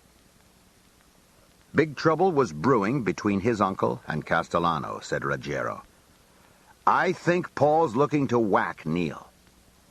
He said that he had told Delacroce, "Why don't you just do it and forget about it? Go in and fucking smoke him." Jerry Lang interjected to Donnie Shax. "What did I say, Donnie, after the holidays? What would happen?" "That Neil and John Gotti will die." "It's getting worse and worse, too," Ruggiero said bitterly. Paul don't know what it's like to be on the street without a quarter in your pocket. He ain't gonna get away with it no more, Lang said. I tell you, Ange, somebody's gonna... Before Lang could finish, Ruggiero said, I know. Believe me, Jerry, I know. Listening to this, Bruce Mao remarked to Kallstrom, I don't think we're the only problem Paul has to worry about. I liked Angelo, Sammy said. He had a lot of balls. Not too much in the brains department, but he seemed then like an upfront guy. He caused a lot of people a lot of heartaches with his mistakes, his actions, everything he was doing. He was crude, but he was funny with his crudeness. He could make you laugh. So I kind of liked him. I didn't know till later that the bug on him gave the government the okay, the right, legally, to bug Paul's house. It was Angie's big mouth. I mean, he's caught on tape all over the fucking place. His tapes, the tape with Jerry Lang and Donnie Shacks, you name it, and Angie's on tape. And always talking about stuff that he ain't supposed to be even mentioning to nobody. We find out about the tapes on Angie when he was arrested. And they eventually would become a major fucking problem. Ultimately, people would say these tapes and what was on them probably led to Paul's downfall. But what really led to it was also a lot of things he was doing that people in the family were against. And when the time came, when it came down to the wire, this was why me and Frankie DeChico and the other guys went along with it. Right then, though, Angie's tapes had nothing to do with me whatsoever. I was never at Angie's house. I'm not on any of his tapes in any way, shape, or form. That was all Angie's problem, John Gotti's problem, and Paul's. Meanwhile, the tapes from the bug near Castellano's kitchen table kept rolling, slowly building court-admissible evidence that he was indeed the chairman and chief executive officer of a huge criminal enterprise. Among those in attendance at the table were his consigliere, Joe Engallo, Tommy Gambino, an aging trusted capo, Joe Piney Armone, James Jimmy Brown Fila, the porno king, Robert DiBernardo, as always, Tommy Bellotti, occasionally Frank DeChico, along with a crafty associate in his crew, Joe the German Watts, whose father was actually a Welshman, and Joe Butch Corral, a capo who used the freezers of a Mulberry Street restaurant he owned to store cash deposits and withdrawals for his loan sharking. Corral was of special interest to both Castellano and the Gambino squad. The mother-in-law of one of Corral's soldiers was a deputy clerk in the federal court for the Southern District of New York, which included Manhattan. The bug revealed that she was regularly passing on inside information to Corral on what investigations were underway, what indictments were being presented to grand juries. This was how Big Paul, to his dismay, learned in early 1984 that despite the murder of Roy DeMeo, he was going to be charged in the Southern District, along with 9 surviving members of DeMeo's ring, on 78 counts of car theft, 25 killings, cocaine dealing, extortion, prostitution, and racketeering. Castellano's lawyers assured him that the charges he faced were a reach that no jury would buy, an opinion Bruce Mao's agents privately shared. But as Mao reminded them, it's not our call. Mao was just happy that the Title III court applications he had made to bug Ruggiero, Castellano, and others were not in Manhattan, but in the Eastern District of New York, which embraced Brooklyn and Queens. And there had been no leaks. Singularly absent on any of the tapes that recorded the gatherings around Castellano's kitchen table was Neil Dellacroce. And he was never spotted in any of the cars entering and exiting the Tote Hill mansion. Nor was the voice of Sammy Gravano ever heard. Although Mao was unaware of it at the time, Castellano preferred to hash over the construction projects so dear to his heart during one-on-one meetings that did not take place at the kitchen table. Each of these meetings was usually with Robert DiBernardo, who in addition to his porno responsibilities was Paul's emissary to Local 282 of the Teamsters. With Frank DeChico, with a sallow little family soldier named Funzi Mosca, who served as Castellano's construction bagman and his expert on union jurisdiction, and with Sammy. Still, the constant physical surveillance finally landed Sammy on Mao's Gambino family chart. Ever cautious, Sammy had made it a point to go to Todt Hill in a car registered to Gem Steel. Neither Joe Polito, Gem's president, nor Mario Mastromarino, his chief engineer, the assumed occupants of the car, appeared to be mobbed up. Then one afternoon, a car with New Jersey plates was noted. A check showed it to be registered to a horse farm. The owner of the farm was a Deborah Gravano. A further check showed that she was married to Salvatore Gravano, a made member in Toto Aurello's crew. Years ago, he'd been acquitted in a double homicide case. He was currently embroiled in a tax evasion case that involved the sale of a Brooklyn disco. That was it. He didn't seem very important. Whenever the topic of construction came up in Castellano's kitchen, it concerned reported disputes between families, which one was entitled to what on shared projects. Paul would promptly table the discussion for further review in what were called mini-commission meetings outside the mansion, which required the attendance of the bosses involved. Sammy was present at one of them, where he got his first close-up look at Vincent the Chin Gigante in action. Although Fat Tony Salerno, almost a caricature of an old-line hoodlum with his cap and baggy pants, his teeth invariably clenching the stub of a cigar, his undershirt peeking above his unbuttoned collar, was listed on FBI charts and reported in the press as the boss of the Genovese family, Gigante was the real power. Family members were under strict orders never to breathe his name in passing on his wishes. They were simply to point to their own chins when referring to him. Some 3 decades earlier, he'd gained fame in a bungled attempt to assassinate Frank Costello on the orders of Vito Genovese.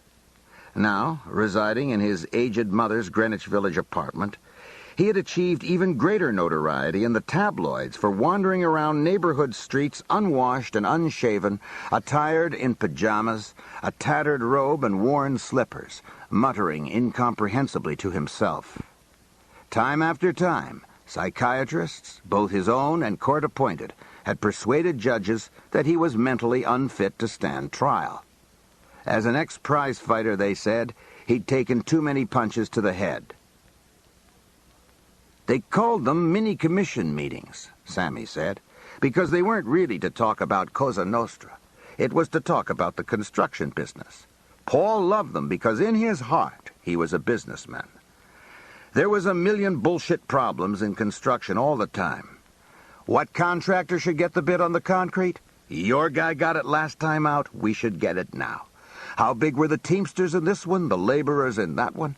Where's the jurisdiction? Who got in on the ground floor?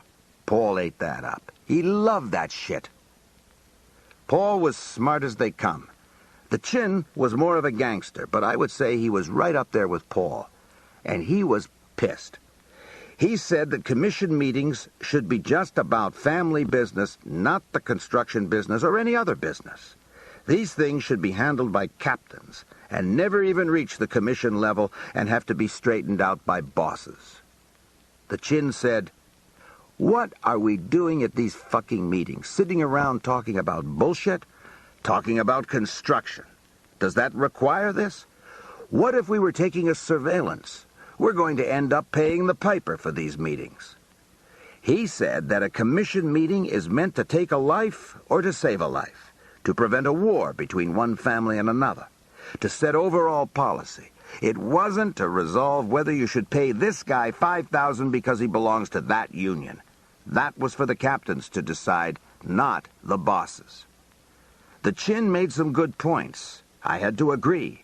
He didn't sound so crazy to me. After his indictment in connection with DeMayo's murderous auto theft ring, Paul Castellano grew visibly more tense and withdrawn.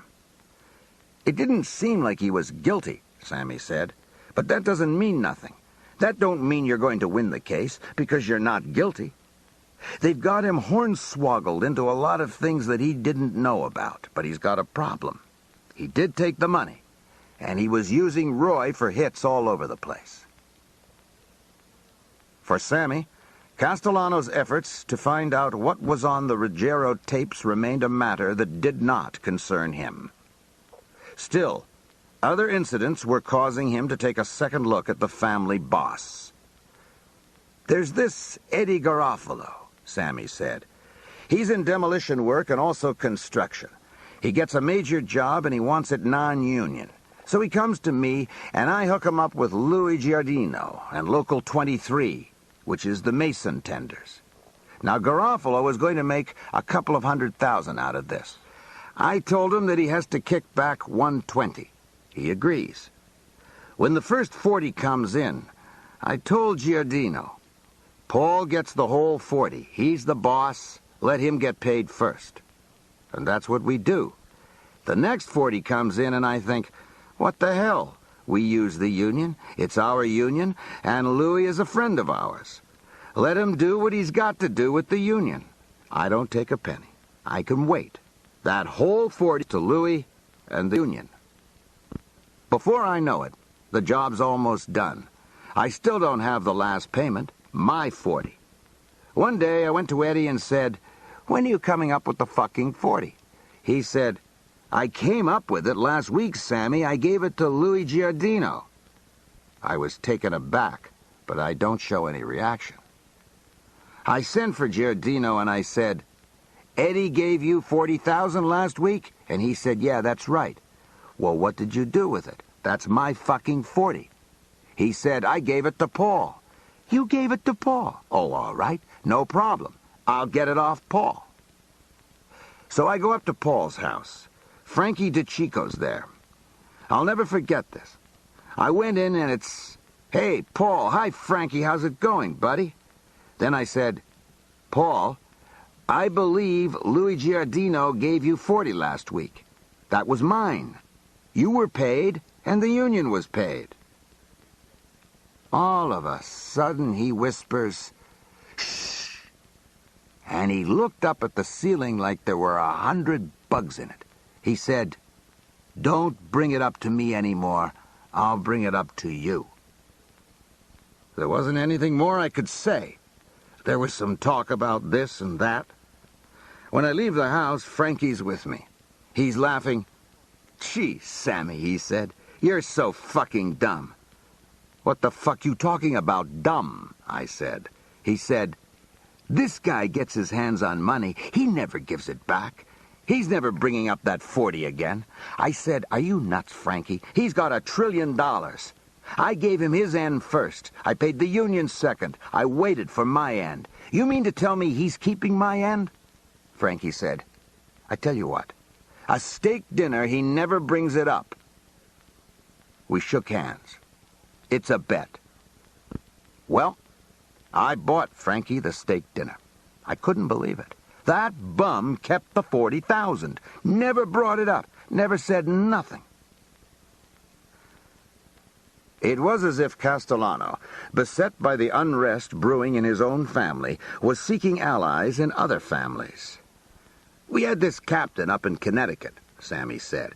I think his name was Frank Piccolo. The Genovese people hated him because he was their competition. They, Chin, come up with some concocted story about how he was a thorn in their side, a real pain in the ass. That's all I heard. They want permission from Paul to kill him, and he gives it, and they do kill him. For being a thorn in their side and a pain in the ass? He was doing his job for our family. He was doing what he was supposed to do. And Paul gave him up, a captain in our family, in 2 seconds, against every Cosa Nostra rule. It was a big disgrace for the family, a real black eye. You give him up in 5 minutes to the Genovese family? Would you want your father giving you up like that? That was a bad, bad move Paul made. A real bad move. You want to know your boss is going to fight for you, tooth and nail. But now you're not so sure anymore. Probably he thought it was a good move business-wise or racketeering-wise. But gangsters don't think like that. The Chin would never do that. Nobody fucked with him. He ran a tight ship, and he ain't interested in the money. He already had a ton of money. His biggest problem was where to hide it. He didn't take money from most of his captains. I guess he didn't want some captain to flip and say, "I've been giving him money." But it was clear as a bell that he was the boss.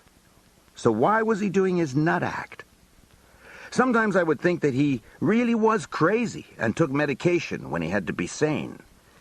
People told me he could have dirt on him that got so dirty it wasn't like dirt, but turned kind of crusty white. Maybe our life was the only life he had. Maybe he enjoyed driving the feds nuts, which he was. Worse yet, it became apparent to Sammy, DeChico, and others that Big Paul was lining his pockets with proceeds that should have been shared with members of the Gambino family. He gave away the Bread Association, which was ours, to the Colombo family, Sammy said. I don't know what he got on that, and he started being real greedy with the concrete. What he did was to hook up with Vinny DiNapoli of the Genovese family. Vinny's a tremendously smart guy and a good mover in construction, and he lets Vinny have Biff Halloran to handle. Halloran's got Transit Mix and Certified Industries, two of the biggest concrete suppliers in the city. We used to control Halloran, and we hear Vinny is bringing suitcases of money to Paul. I remember one day Frankie DeChico saying to me, "Hey, Sammy, what's this? Why don't he stick somebody in our family in the middle of this thing? We got soldiers who are broke." And he got his son-in-law to go partners with Nicoletta of S&A, who's also with Vinny. So when we're dictating to the Concrete Club, a lot of the jobs, most of them, went to S&A. Now, I ain't a captain yet, but I was a made guy. I own a business. I'm getting small jobs, but these guys Paul made deals with are getting the bulk of everything. So that's another big mistake Paul is making. We can see he's not doing this for our family. He's doing it for his personal family, for his personal pocket. This is when the grumbling, so to speak, really starts with us, and we're talking to one another. I don't know why Paul thought that we would never talk to each other. John Gotti, who's got his own thing with Paul about Angie's tapes, picks this up, of course. At a pre-Christmas gathering at Tote Hill in 1984, Sammy arrived with the requisite envelope of money. He stayed for a short while and then said he had to leave. Paul asked him where he was going. "I want to stop by the Ravenite and pay my respects to Neil." "What are you going down there for? You're on my side." Sammy looked at Castellano and said, "What sides? I thought we're all one family. Neil's our underboss."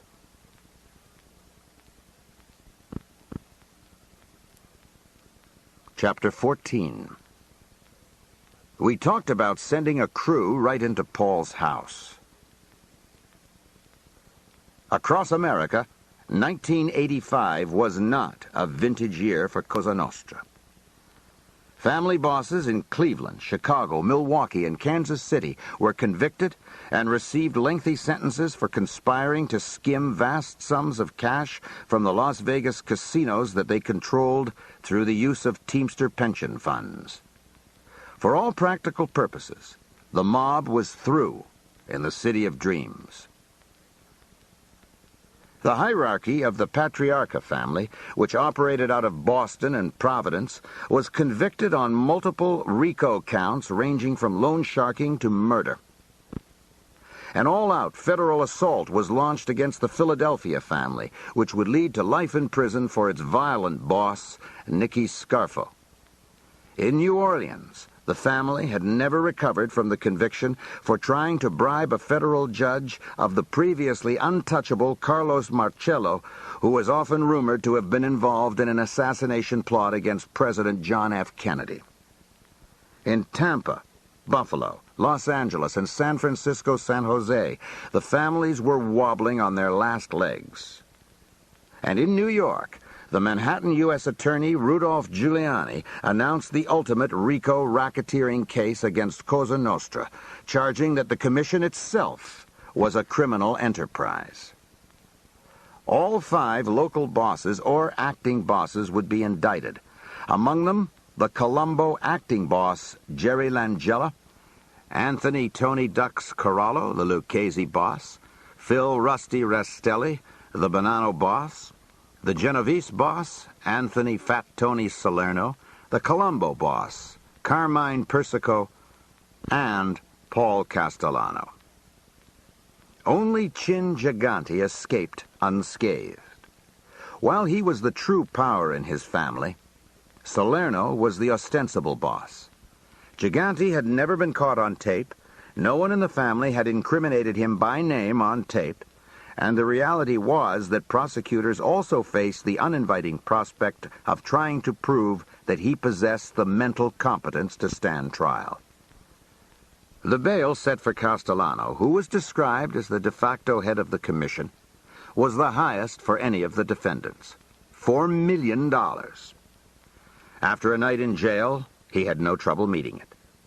Now Paul learned for the first time that his home had been bugged, and that the Ruggiero tapes were the legal basis for it. "Give me those tapes," Big Paul demanded of Della Croce in June 1985. Transcripts weren't good enough.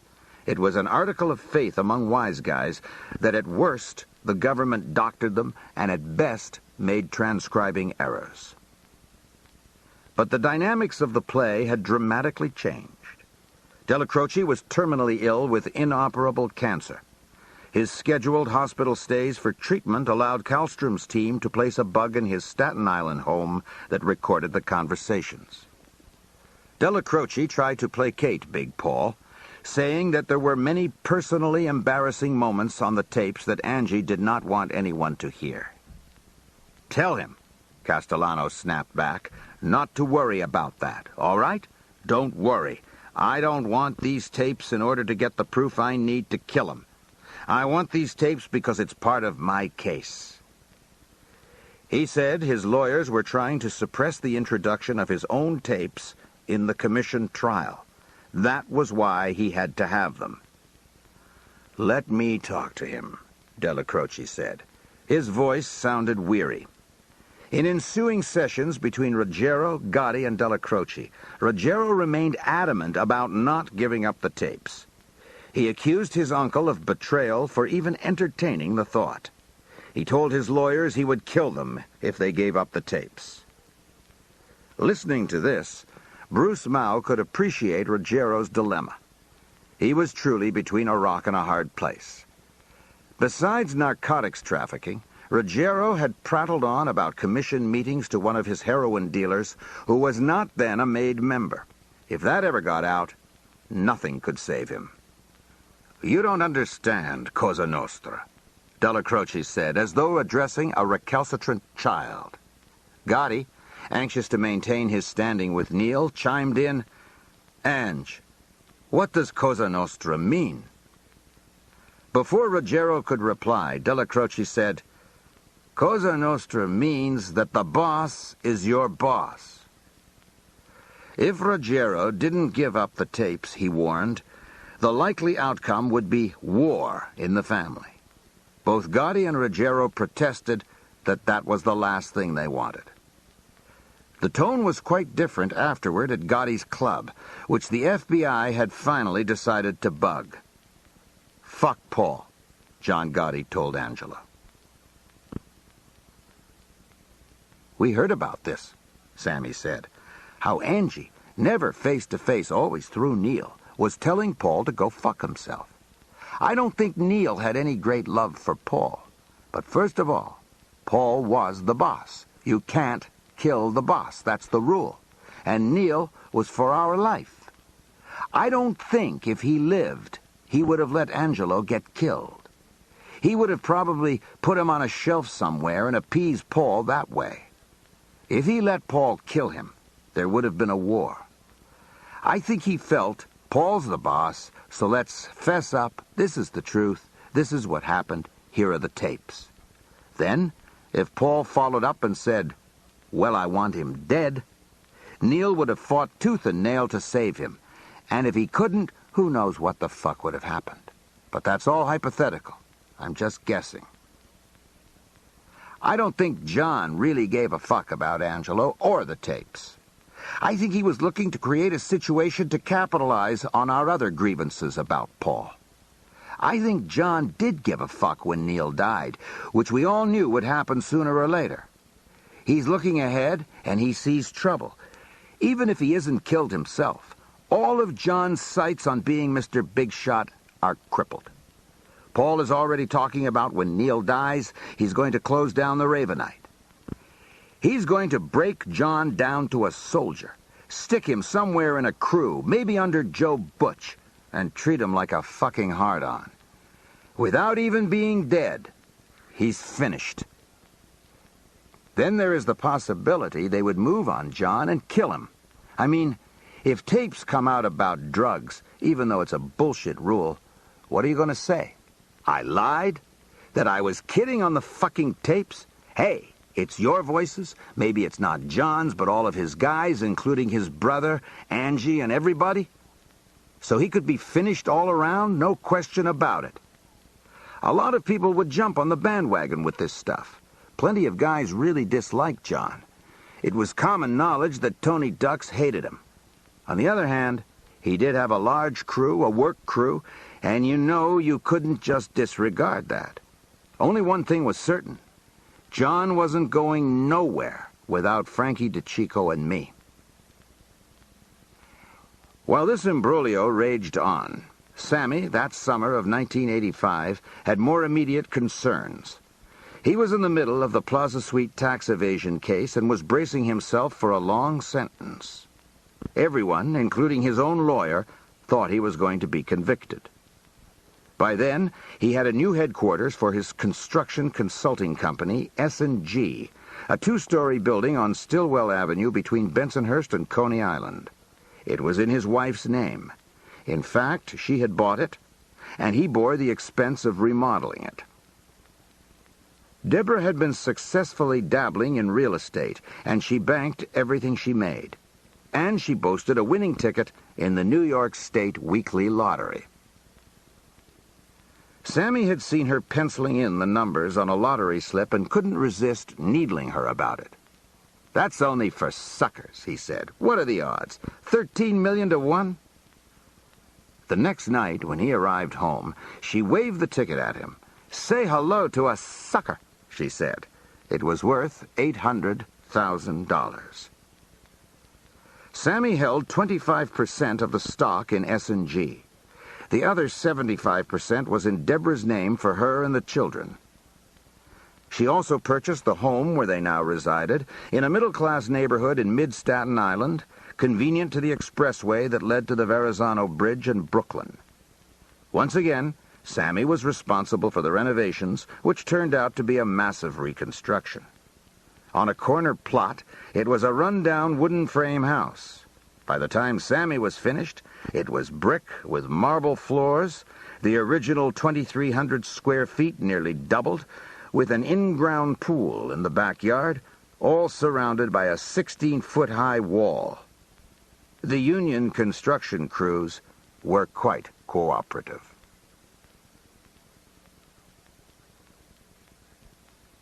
One day in late September 1985, Robert DiBernardo brought a message to Sammy. Could he go to Queens? Angelo and John would like to see him. "So I went," Sammy said.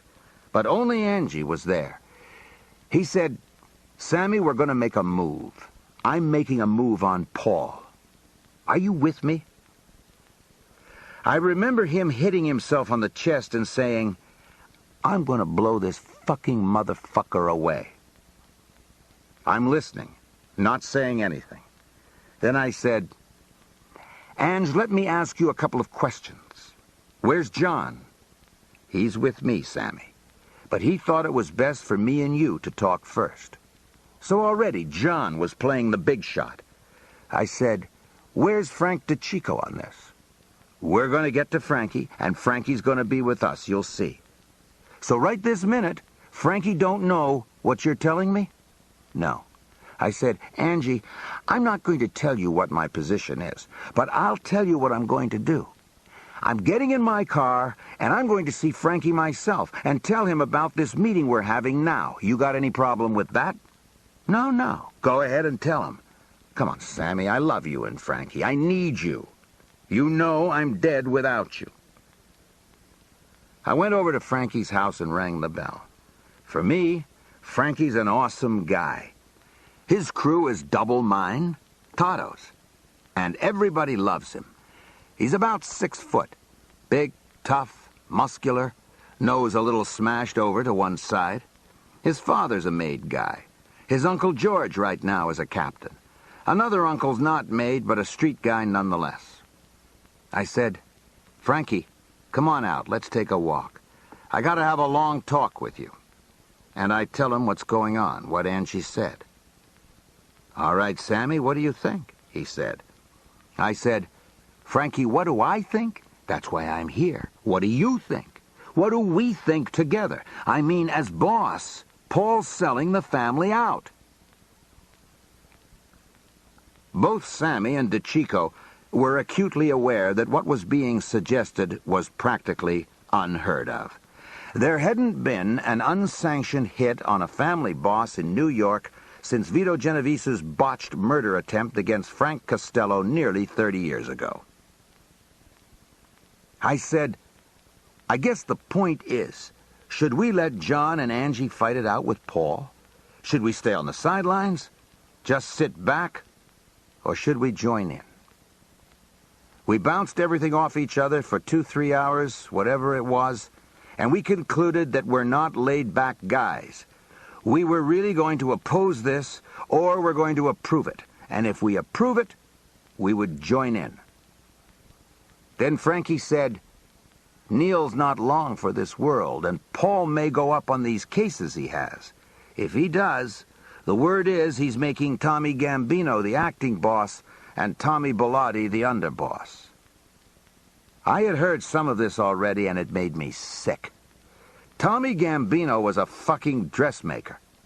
I went one time to the garment district to see him about something, and there he was on his knees, pinning the hem on some model. How does that look to you, Sammy? He said. Isn't it beautiful? And Tommy Bellotti's a fucking abusive gorilla. We're going to have to answer to them? They're going to run our family? We keep talking, and finally we decide we'll back the move, be part of it. Then I told Frankie, the only thing I want is that you become the boss after this is over. That's when Frankie said, John's fucking ego is too big. I could be his underboss, but he couldn't be mine. Look, he's got balls, he's got brains, he's got charisma. If we can control him to stop the gambling and all his flamboyant bullshit, he could be a good boss. Sammy, I'll tell you what. We'll give him a shot. Let him be the boss. If it don't work out within a year, me and you, we'll kill him. I'll become the boss, and you'll be my underboss, and we'll run the family right. Let's give him the shot. I said, Frankie, if that's the way you feel, that's good enough for me, and we shook hands on it. The next day, we sent for Angie, both of us, to come to Frankie's club. We told him, we're with you. We need a series of meetings. And when you come down again, come with John. He's no big shot here. If John don't come down for the next meeting, we retract this. We won't be with you. We'll be against you if you go ahead and make the hit. John is at the next meeting. Angelo's there. I'm there. Frankie. DeBee is there too. No phones are being used. DeBee is our messenger back and forth, the in-between guy. He's giving us information about Paul. Besides the porno stuff, DeBee is Paul's main guy with the Teamsters, Local 282. He's involved in some of these conversations in the beginning stages. Then we exclude him because he's not a hit guy. He's an earner, but he's got no crew, no strength and power. We asked John, what about the old-timers? And John says he spoke with Joe Piney, Joe Armone, a captain who's very respected in the family. He handles the restaurant unions for Paul, the entertainment business, stuff like that. John says he's on the bandwagon, and he says Joe Piney has talked to Joe Gallo, Paul's consigliere. Joe Gallo is not on the bandwagon. He don't oppose it. If we do it, he'll go along. He's not going to be part of it. In case it backfires, he's in the clear. Okay, he wants to be a fox. Let him. Me and Frankie want to make sure that Joe Piney said what John said he said about Joe Gallo.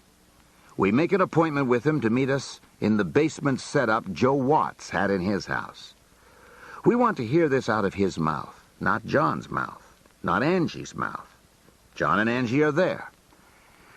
We send Joe Watts outside, and Frankie says to Joe Piney, "You know what you're here for?"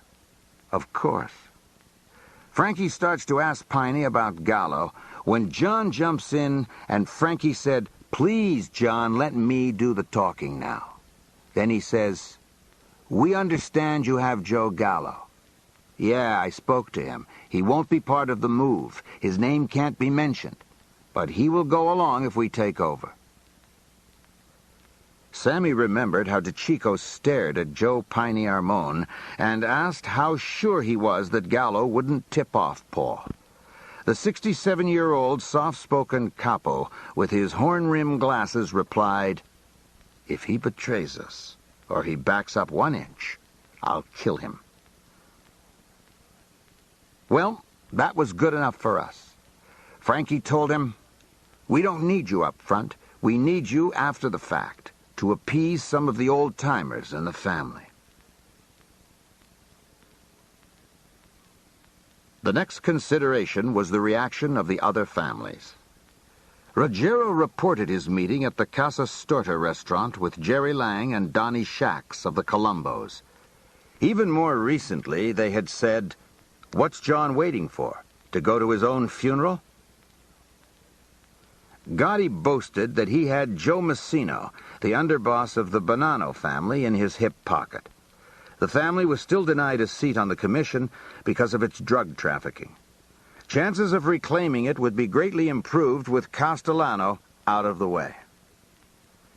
As for the Lucchese family, Tony Dux Corallo not only hated Castellano, but was immersed in preparing his defense in the forthcoming commission trial. He'd suffered a particular humiliation. The New York State Organized Crime Task Force had successfully placed a bug in the Jaguar of Corallo's driver. Corallo had not only chatted in the car about commission meetings, but also made sneering comments about his fellow bosses, including Castellano. One member of the Lucchese family, however, was a force to be reckoned with. Anthony Gaspipe Casso. Gaspipe was tough, Sammy said. But like with everybody, Frankie got along good with Gaspipe, and he sounded him out in a roundabout way how he felt about Paul, and suppose he wasn't the boss no more. Frankie said Gaspipe told him he didn't give a fuck about Paul. So we figured we had tacit approval there. If he ever tried to do anything later, we could throw that in his face. The plotters concluded that the Genovese family was the only one that would not be approached. Big Paul and the Chin went back too far. They were too tight, Sammy said. They had all their big money arrangements. So we decided, fuck Chin. If it comes down to it, we'll go to war with them. And we decided when we take down Paul, we got to take out Tommy Bellotti. They must go together. Everybody agrees to that 100%. This ends side 2 of cassette 6 of Underboss. Please fast forward to the end before loading cassette 7. Underboss, cassette 7. That autumn, Castellano's lawyer, James LaRosa, at last obtained the Ruggiero tapes on behalf of his client. Upon learning this, Bruce Mao couldn't help thinking that with Della Croce on the verge of death, it was kill or be killed for John Gotti. There were more meetings. We had to think ahead, Sammy said. Okay, after Paul and Tommy go down, what happens? We could have to hit the mattresses. We could be in the midst of a fucking war. Let's make a list and see who else we have to take out, who we think is a potential threat, who's going to be a problem. Maybe there's some Gambino family members who ain't going to be too happy. There's Paul's personal family and Tommy Bellotti's brother Joe. Greaseball hit guys from Sicily could be brought over. We believe there's a real good chance the Chin and the Genovese family will come at us. I mean, this is some massive guy we're taking out with massive connections, and we're breaking the golden rule. We could be looking at a war that could take 8-10 years. On December 2nd, Neil Della Croce died, and the plotters received an unexpected bonus. Paul Castellano did not attend either his wake or his funeral. Shock reverberated through the Gambino family at this stunning breach of respect. Because of the DeMeo racketeering case, Castellano explained, he couldn't afford the bad publicity that his presence might engender. No one bought this. Holed up in his mansion every night, consumed by his own judicial problems, he appeared to have no conception of the contempt he was being held in. Even before this, we decided we had to split up and go underground, Sammy said. If there was a leak, somebody had to survive and keep playing. Frankie said him and me would move into Joe Watts's basement. Joe and his wife and kids would stay upstairs. John and Angie could do what they wanted. I told Debbie I had to leave for a while, maybe for weeks, maybe months, years. Don't ask. I don't know how long. Nobody in my crew knows anything except old man Peruta. We stayed in contact with John and Angie using certain phone numbers, but all we said was, we'll meet at 3 at our friend's house, or I'll see you by the park, whatever. One idea was to have Joe Watts tell his wife that he wanted his house painted, and we would put up plastic on the walls and everything. Early in the morning, Joe Watts would reach out for Tommy Bellotti and have him come to the house. Joe would open the door for Tommy and walk him into this corridor. I would be by the first archway, where they would pass me. Frankie would be at the other archway. As Tommy went by me, I would step out and shoot Tommy in the head. Frankie would go up to Paul's and tell him Tommy had called. He was sick, so Frankie would be Paul's driver that day and then take him out. We kicked that around. What if Paul don't want to come out? What if this? What if that? It was too haphazard. We talked about sending a crew right into Paul's house. We don't mind killing the maid if she was there, after all the heartache she caused Paul's wife. But what if his family was there? We would never kill his wife, his daughter, any of the kids around. We're ripping our hair out on how to put this together properly. Now, the Roy DeMeo thing has started, and we know that Tommy Bellotti picks up Paul, and they go to this diner in Brooklyn.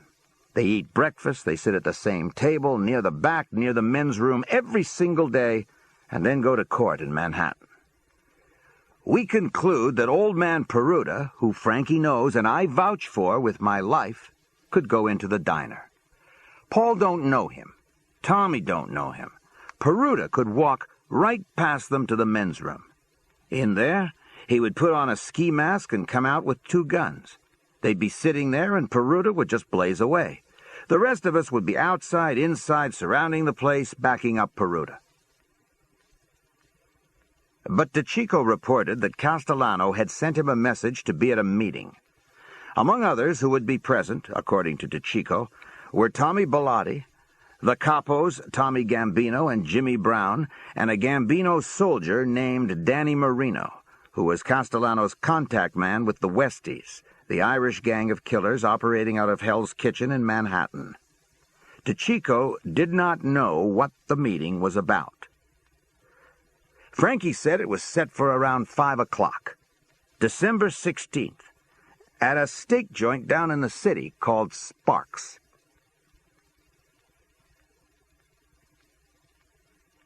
Chapter 15. It was, like they say, elementary, my dear Watson. The more we thought about it, the better it looked, Sammy said. We concluded that 9 days before Christmas, around 5 to 6 o'clock at night, in the middle of Manhattan, in the middle of the rush hour, in the middle of the crush of all them shoppers buying presents, there would be literally thousands of people on the street, hurrying this way and that. The hit would only take a few seconds, and the confusion would be in our favor. Nobody would be expecting anything like this, least of all Paul. And being able to disappear afterwards in the crowds would be in our favor. So we decide this is when and where it's going to happen. The day before, we have a meeting in the basement of my office on Stillwell Avenue. John comes down with Angelo and the entire hit team. John is supplying them because it's basically his problem. If everything gets fucked up and the team is killed, whatever it may be, why should we take down our own guys, put them at risk? Frankie DeChico comes down with Joe Watts. Altogether, there are 11 of us. There are 4 shooters, all from John's crew. Only one of them, John Carneglia, is a made guy. They'll be waiting for Paul at the front door to Sparks. Another guy with John, Tony Roach Rampino, will be a backup right across the street from Sparks. Sparks is on East 46th Street between 3rd and 2nd Avenue, closer to 3rd. Up the street towards 2nd as backups will be Angie, Joe Watts, and another associate with John, Iggy Alonia. John and me will be in a car on the other side of 3rd Avenue. If it comes down to it, I'll be the backup at that end. So we had Sparks Steakhouse sandwiched in. John, Angie, me, Frankie, and Joe Watts know who's going to be hit. John just says to everybody else that there's going to be 2 guys killed. He says he ain't saying who they are yet, but it's a huge hit. John tells them that no matter what, don't run even if there are cops around. These 2 guys have got to go. Don't worry about the cops, he says, because if you run and these guys ain't dead, we'll kill you. The following afternoon, everyone except DeChico gathered in a park on Manhattan's Lower East Side. Frankie will be inside Sparks, making sure that Jimmy Brown and Danny Marino, all the people there for the meeting with Paul, don't do anything. Joe Watts drove me to the park. The shooters were there.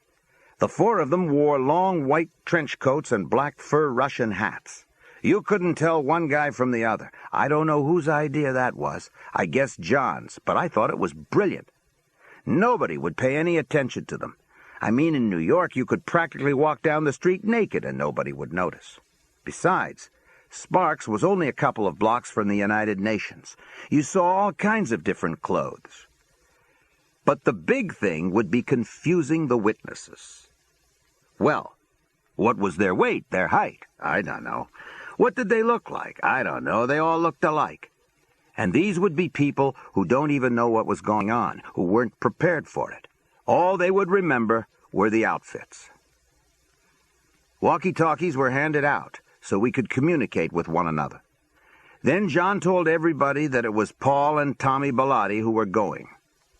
We went over real quick what everybody's position would be. I left the park with John in a Lincoln. He owned a Lincoln, but I don't think this one was his personal car. Frankie had told us that after court, Paul was first going to go to the office of his lawyer, Jimmy La Rosa, so we figured he wouldn't get to Sparks before 5 o'clock. I don't think we said hardly anything on the way uptown. Our minds were on what was going to happen. John pulled the Lincoln in on the northwest corner of 3rd Avenue and 46th Street. People were swarming all around, just like we thought. I could see the canopy that said Sparks. The shooters in their white coats were already waiting by it. I could see Tony Roach across the street. The other guys up towards 2nd I couldn't see. The problem was our parking spot on the corner wasn't too good. We were sticking out into the crosswalk. So John said he was driving around the block again. There was the chance that Paul would arrive while we were doing this, but a cop might come over to ticket us the way we were parked and might recognize John. Besides, if it went the way we wanted, we were just observers. John circled the block. When we came back, the spot was a little better, and we pulled in again. A couple of minutes later, another Lincoln came up next to us and stopped for a light. The dome light was on in the Lincoln, and when I looked into it, I saw Tommy Bellotti and Paul. They were talking to each other. Tommy wasn't 3 feet away from me. I turned and told John. I got on the walkie-talkie and warned the guys outside Sparks that Paul would be there any second. I reached for my gun. I said to John, if Tommy turns towards me, I would start shooting. No, he said. We got our people in place. Yeah, I said, but if Tommy sees us, maybe they won't go there. Just then the light changed, and Tommy pulled up in front of Sparks. I didn't see Paul getting out, only the white coats moving towards the Lincoln. But I saw Tommy get out from the driver's side. All of a sudden, he was squatting down like he was seeing something, which was Paul getting shot. And then I saw a white coat come up behind Tommy, and Tommy went down. The white coat was bending over him. I looked to see if any of the people on the street was doing anything. They weren't. John slowly drove across 3rd Avenue into the block where Sparks was. I looked down at Tommy Bellotti laying in a huge puddle of blood in the street, and I said to John, he's gone. I couldn't see Paul. John picked up speed, and we took a right down 2nd Avenue and headed back to Brooklyn, to Stillwell Avenue. I didn't see any of the shooters or the backup guys. We had the radio on, 1010 News, I think. On the way, we heard the report that there was a shooting in Midtown Manhattan, and next that one of the victims was the reputed mob boss, Paul Castellano. But I was in such a haze that I don't remember anything else about that ride. If you offered me $2 million, I couldn't tell you. Frankie DeChico came to my office to meet me and John. He said one of the waiters at Sparks came over to him and Jimmy Brown, Jimmy Fila, and said Paul had been shot. He said Jimmy turned white and told him he could have been in the car with Paul, and Frankie said, don't worry, you wouldn't have been hurt.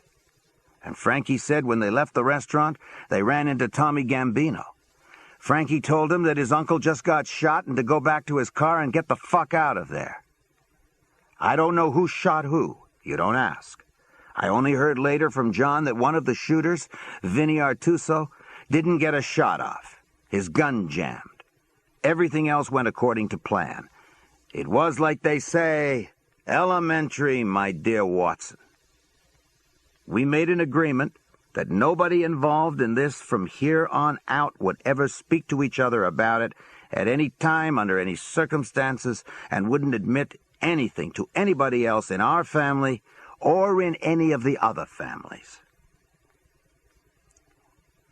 The manner and place of Castellano's death catapulted him from relatively minor media interest to the sort of coverage reserved for the assassination of a head of state. Not only did the tabloids go all out, Big Paul, chauffeur, take their last ride, but the New York Times featured it on the front page, above the fold, 2 days running. Castellano and Bellotti were each reported to have been shot 6 times, each also the recipient of a coup de grace to the head. The city's police commissioner said that according to witnesses, it was uncertain whether 2 or 3 men had carried out the gangland executions. No one remembered seeing 4. What eyewitnesses most recalled was that the assassins were wearing identical Russian fur caps and long coats, variously described as either dark or light-colored. They were then seen fleeing on foot towards 2nd Avenue. A witness said that one of the gunmen had been holding a walkie-talkie immediately prior to the shootings. The head of the state's organized crime task force declared that Castellano's violent death would have required the formal approval of the bosses of the other 4 families in the city. Bruce Mao knew better, but he wasn't available for interviews. Sammy owned a quarter interest in Caesar's East, a restaurant on 58th Street off 3rd Avenue, 12 blocks due north of Sparks. We had to have a meeting of the captains in the family, Sammy said. Frankie DeChico spoke to me about doing it in Caesar's East. We rushed the meeting. It was a couple of days after Paul went down. After the regular customers cleared out, all the captains met downstairs at a long table, except Tommy Gambino, who I don't believe we called.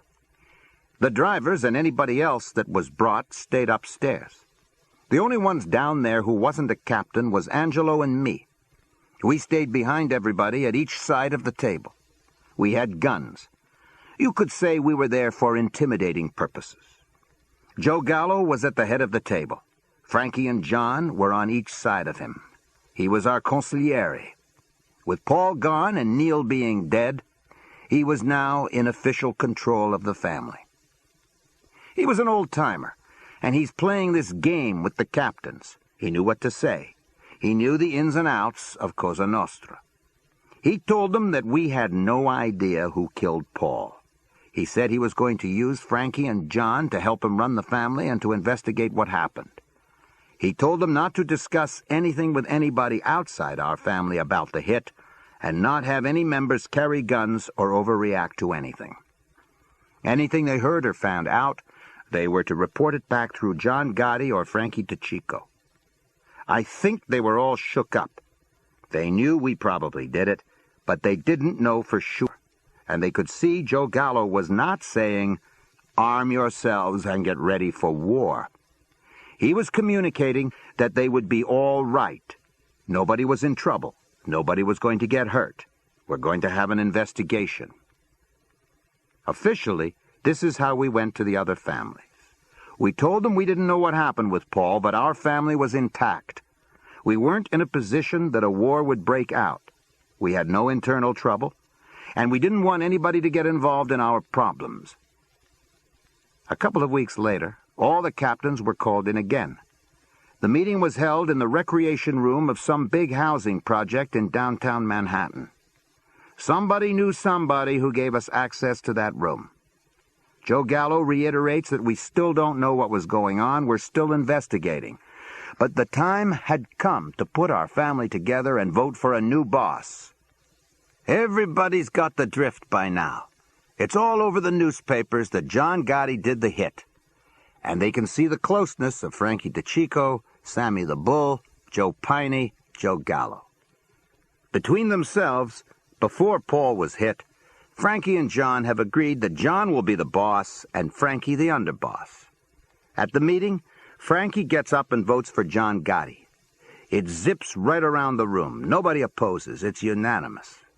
At that point, John announces that Frankie will be his underboss and that Joe Gallo will stay on as consigliere of the family. He says he's making Angie Ruggiero the captain of his old crew. Frankie's uncle, Georgie, will replace Frankie. Now I'm going to be made an official captain too, but I don't want it announced there and then. Toto Aurello was at the meeting, and he knew I was part of this whole move. I want to give respect to Toto, and not have anything like that done while he's sitting there. I went to him afterwards, and I told him that if he wanted to stay on as captain of the crew, I would start up a new crew. I said, "It's completely up to you, whatever you want." And he said, "Sammy, I'm tired. I've been using you as acting captain. I'd like to step down." I said, "Okay. You've been like a father to me. I'll take the crew, and you'll be directly with the administration of the family. That'll be great," he said. He shakes my hand and gives me a kiss and says, "Be careful." I set up an appointment with John, Frankie, and Toto, where Toto asks official permission to step down. They give it, and that same night they make me a capo. John makes some other moves. He appoints his brother Jeannie a captain, and he breaks Tony Scotto down from being a captain to a soldier. Scotto had been away for payoffs and tax evasion. I happened to be at Paul's when Tony had recommended Sonny Ciccone to be acting captain to run the dock workers in his absence. Tony had mixed in with a lot of celebrities, politicians, like that guy running for president, Eugene McCarthy, entertainers, whatever. And John wasn't too fond of him, so he replaced him officially with Sonny. Now was the point to see if we were going to get retaliation from any of the other families. If there would be a war, So we sent out committees to notify them that we had elected a new boss, who our new boss and underboss was, who our new captains were. We said, "This is our new administration. We're still investigating the Paul situation. There are no problems in our family. We don't want no sanctions against us, and we want our commission's seat."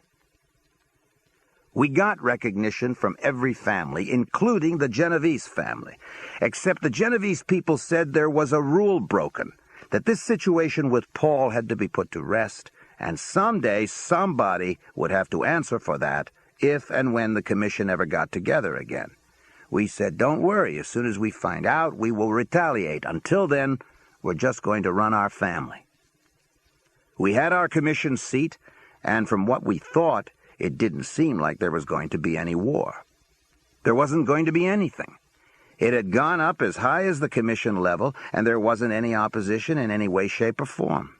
Frankie and me had still been hiding out with guns in a safe house set up by Joe Watts. We were still tight, but after about a month, we started to loosen up somewhat. And then about 3 months after this, it happened. On Sunday, April the 13th, 1986, like politicians rallying loyal supporters, Gotti and DeCicco planned to visit the Veterans and Friends Club in Bensonhurst, the headquarters of the family's private trash-collecting capo, Jimmy Brown Fila. Sammy would also be on hand. "We're doing our little stops," Sammy said, "gathering power and strength, building momentum. Me and Frankie get there. We have coffee, see the boys, do a little, 'Hey, how you doing? Good to see you.' And then John gives us a call. He can't make it. He'll meet us in the city. Frankie tells me this. So we plan to go to the city in Frankie's Buick Electra, but we stay for a while doing our thing, talking to the boys. Then this maid guy in the Lucchese family, Frankie Hartz, Frank Bolino, comes over and asks Frankie DeCicco, "Hey, do you have a card for that lawyer, Al Aron?" And Frankie says, "Yeah, I think I got it." He looks through his wallet, all the other cards he's got in his pocket, but he doesn't have it. He says, "You know what? It's probably in the fucking car, in the glove compartment." I said, "Frank, you want me to get it?" And he says, "No, you'll never find it. There's a lot of shit in there. Come on," he says to Frankie Hartz. "I'm sure it's there." And they both walk out of the club. I'm still inside the club. From what I heard later, as they walk across the street, they could see a bag under the car, a paper bag. Frankie DeCicco joked with Frankie Hartz, "Look at that bag. There's probably a bomb under my car." He don't think any more about it. It's an absolute rule in Cosa Nostra that you don't use bombs. Frankie DeCicco opens up the door and slides in on the passenger side, and he's looking through the glove compartment while Frankie Hartz is standing there. That's when the bomb went off. Frankie Hartz goes flying backwards. The blast blew his shoes off, and his toes. When I heard the explosion, I didn't think of a car. It was so fucking powerful it sounded like a whole building blew up, a boiler or something. I came out of the club, and Frankie's car is in fucking flames. And there's Frankie Hartz with the blood shooting out of his feet. I go flying across the street. I saw Frankie DeCicco laying on the ground beside the car. With the fire, it could blow again. I tried to pull him away. I grabbed a leg, but he ain't coming with it. The leg is off. One of his arms is off. His Uncle Georgie came running over with another guy, Butterass, and a guy named Oscar. They're trying to help me. I got my hand under him, and my hand went right through his body to his stomach. There's no ass. His balls, everything is completely blown off. Just then, a police van comes by on patrol. It backs in, and they lower the tailgate, and we pick Frankie up, holding whatever we can of him together, and put him in the van. Then they got Frankie Hartz and put him in the van, and they shoot off for Victory Memorial Hospital. I was wearing a white shirt. I looked at my shirt, amazed. There wasn't a drop of blood on it. The force of the blast, the concussion, blew most of the fluids right out of Frankie's body. He had no blood left in him, Nothing, not an ounce. I told my brother-in-law, Eddie Garofalo, who'd tried to help me with Frankie, to get going right away and go to John's club. I said, "He's supposed to meet us in the city, but he's in Queens still. Tell him what happened." Then I told him to get all my guys to meet at my place, Tolly's, and to come heavy. Everybody who was in the club is out on the street. I looked over and I thought Danny Marino had the strangest expression on his face. He's with Jimmy Brown's crew, and him and Jimmy were waiting at Sparks for Paul. But I thought then that he was just scared. I'm telling them all to go to Tolly's. Jimmy Brown said he'd be at home if I needed him. Danny Marino said the same thing. A guy named Paulie, a maid guy in the family, comes near me and says, "What the fuck good are they at home?" That remark never left me. In my head, I was thinking it was true. Who needed them at home? But I didn't even answer. I was too busy. My brother-in-law had come back and said, "John wants to see you right now, immediately." I got in the car and go to this restaurant in Queens where John is. He says, "Well, we got problems." "I know," I said.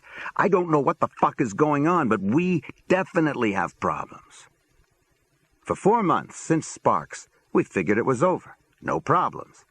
And here's Frankie all at once blown to bits. I'm still at the restaurant when one of John's people walked in and said, "John, Frankie's dead. They said he died on the way to the hospital." He was already dead on the street, I thought. He had nothing left in him. John said the only thing was to stay on full alert and see what comes next, what we could find out. It looked like there could be a war after all. Our first thought was the Genovese family. But the Chin was a real stickler for the rules of our life, and one of the rules was you don't use bombs. Nobody had pulled off a bombing in New York since the beginning of Cosa Nostra. Would Chin break this kind of rule? Was Frankie fucking some guy's wife that we didn't know about? Maybe greaseballs from Sicily did it. Paul had a lot of connections over there, and in Sicily, they bomb all the time. When I went back to Tolly's, I told everybody to keep their eyes and ears open, report anything they picked up. But there wasn't anything, not a peep. Everything stayed quiet. It seemed like whoever was behind this was willing to settle for the satisfaction of taking down Frankie.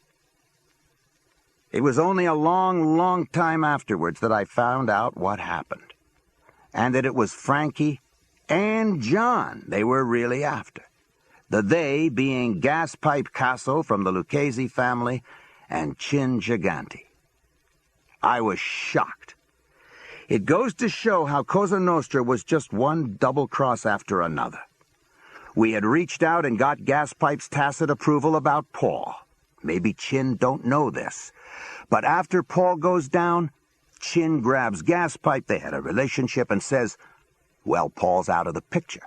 Let's take out John Gotti and Frankie DeChico. It'll be a real hit parade." They tell Jimmy Brown and Danny Marino what they're going to do, and that Jimmy and Danny will be appointed by the commission as a committee to run the Gambino family for Chin. Let me tell you what a stand-up guy Jimmy Brown is. If some black guy walked in and said he just killed Paul Castellano and was the new boss, Jimmy would say, "Gee, great. What do you want me to do, boss?" So basically, the Genovese and Lucchese families would control our family. Gaspipe was a couple of blocks away when the bomb went off. The mistake was using a couple of West Side guys, meaning they were associated with the Genovese people. I still don't know who they were or even if they're alive. One of them put the bomb under Frankie's car. The other one was on the remote control.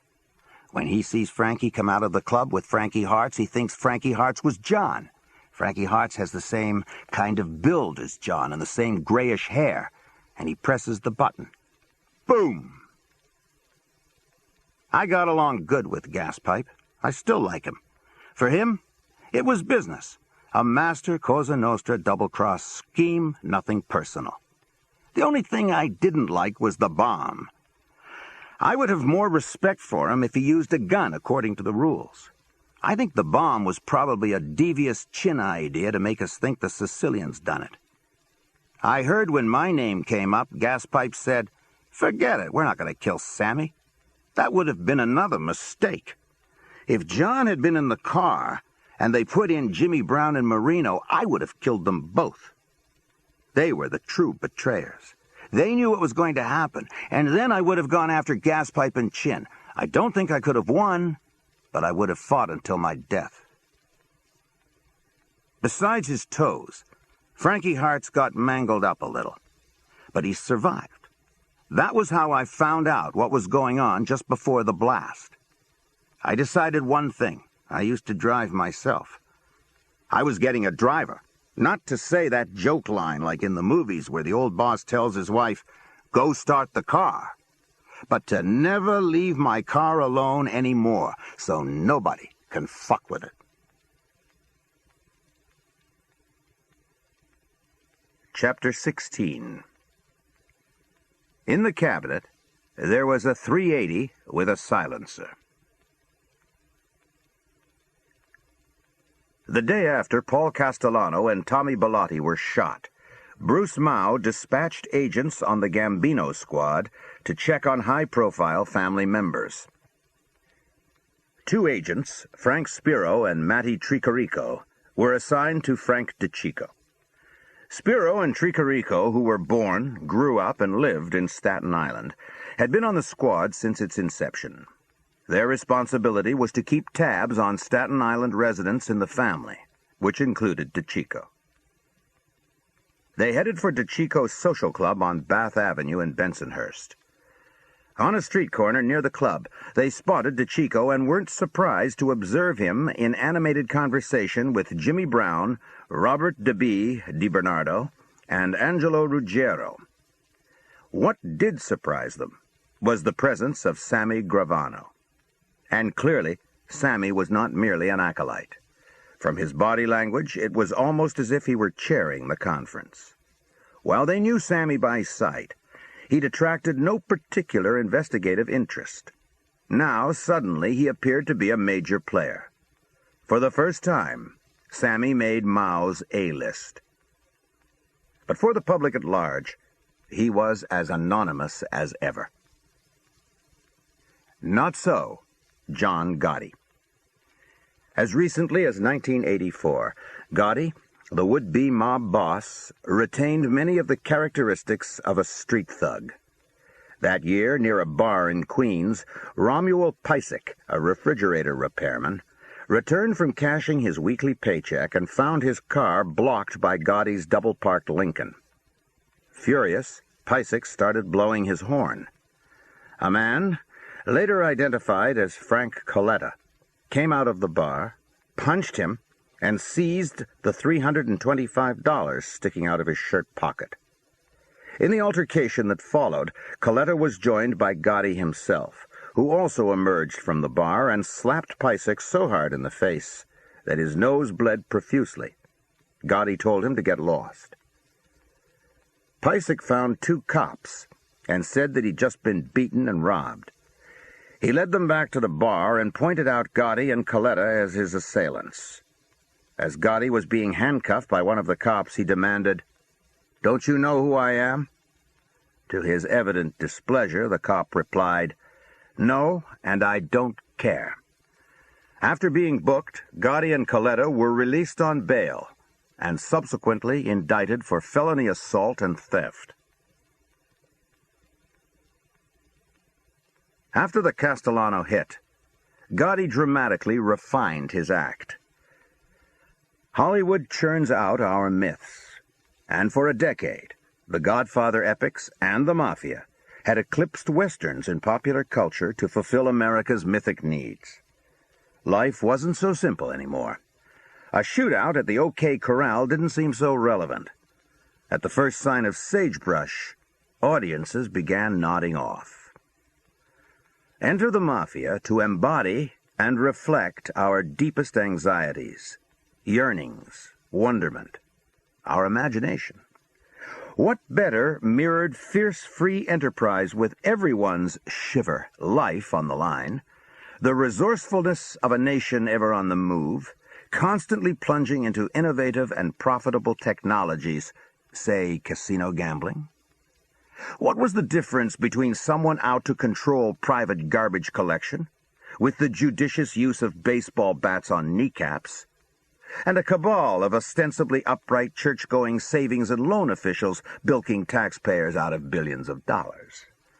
Who among us, having been wronged, hadn't fantasized about calling upon brothers in blood to wreak suitable vengeance? An ice-picked body, perhaps, trussed like a turkey, bobbing up somewhere? The fictional Godfather was myth-making at its most compelling.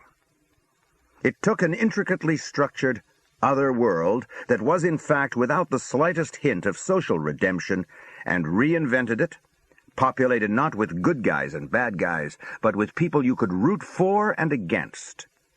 Its protagonists were flawed, not superhuman projections of good and evil, caught in destinies not of their own making. Never mind that loyalty and honor played no part in the actual Cosa Nostra. Perceived reality was what mattered. The Godfather saga contained everything that concerned and excited us: family, romance, betrayal, power, lust, greed, legitimacy, even salvation. And all played out on a grand stage, with death, inevitable and often violent, waiting in the wings. The problem was that there were no non-fiction equivalents. All the media had left to contend with was the gray corporate executive image of a Paul Castellano, the visage of a dour Tony Ducks Corallo, or a cigar-chomping fat Tony Salerno, the nutty Chin Gigante, the unappetizing Carmine Snake Persico. John Gotti fixed all that. Because of the sensational nature of Castellano's execution, he became the immediate object of intense press attention when federal, state, and local law enforcement let it be known that he was the prime suspect behind the murder, the new, real-life Godfather. He rose to the occasion and dressed for it. He looked the way Americans wanted a gangster to look. It was as if he'd studied every gangster movie ever made and absorbed the lessons learned in his own persona. With his diamond pinky ring, meticulously styled silvery hair, a healthy tan from regular sun lamp treatments, his wardrobe of $2,000 custom-made Brioni double-breasted suits and $200 hand-painted ties, the tabloids were soon labeling him the Dapper Don. Instead of skulking in the shadows, he reveled in his new celebrity. Always flashing a smile, he embraced TV cameras. He was ready with quotable quips. "Sure, I'm the boss of the family. My wife and kids." He projected a courtly manner. Making way for a female reporter, he told her, "I was brought up to hold doors open for ladies." There were breathless reports of how mobsters had lined up at a Christmas party at the Ravenite Club to kiss him and pay homage. He appeared at every opportunity to be saying, "Yeah, I'm a gangster, but can you prove it?" All but unknown prior to Castellano's demise, his past was dredged up. He'd been the avenger in the kidnapping death of an innocent youngster, albeit Carlo Gambino's nephew, and had taken the rap for it in manly fashion. The mysterious disappearance of the neighbor who had run over Gotti's own son evoked delicious chills. His regular, solitary vigils at the boy's crypt were somberly described. Who couldn't sympathize with a father's pain and anguish? There were more awed shivers when the Romuald Piecyk assault case finally went to trial on March 24, 1986, some 3 months after Castellano was gunned down. Piecyk read the papers and by now was well aware of whom he was dealing with. On the stand, he declared in a shaken voice that he was unable to recognize anyone in the courtroom who had punched and smacked him. To be perfectly honest, he insisted, it was so long ago, I don't remember. The judge had no choice but to dismiss the charges.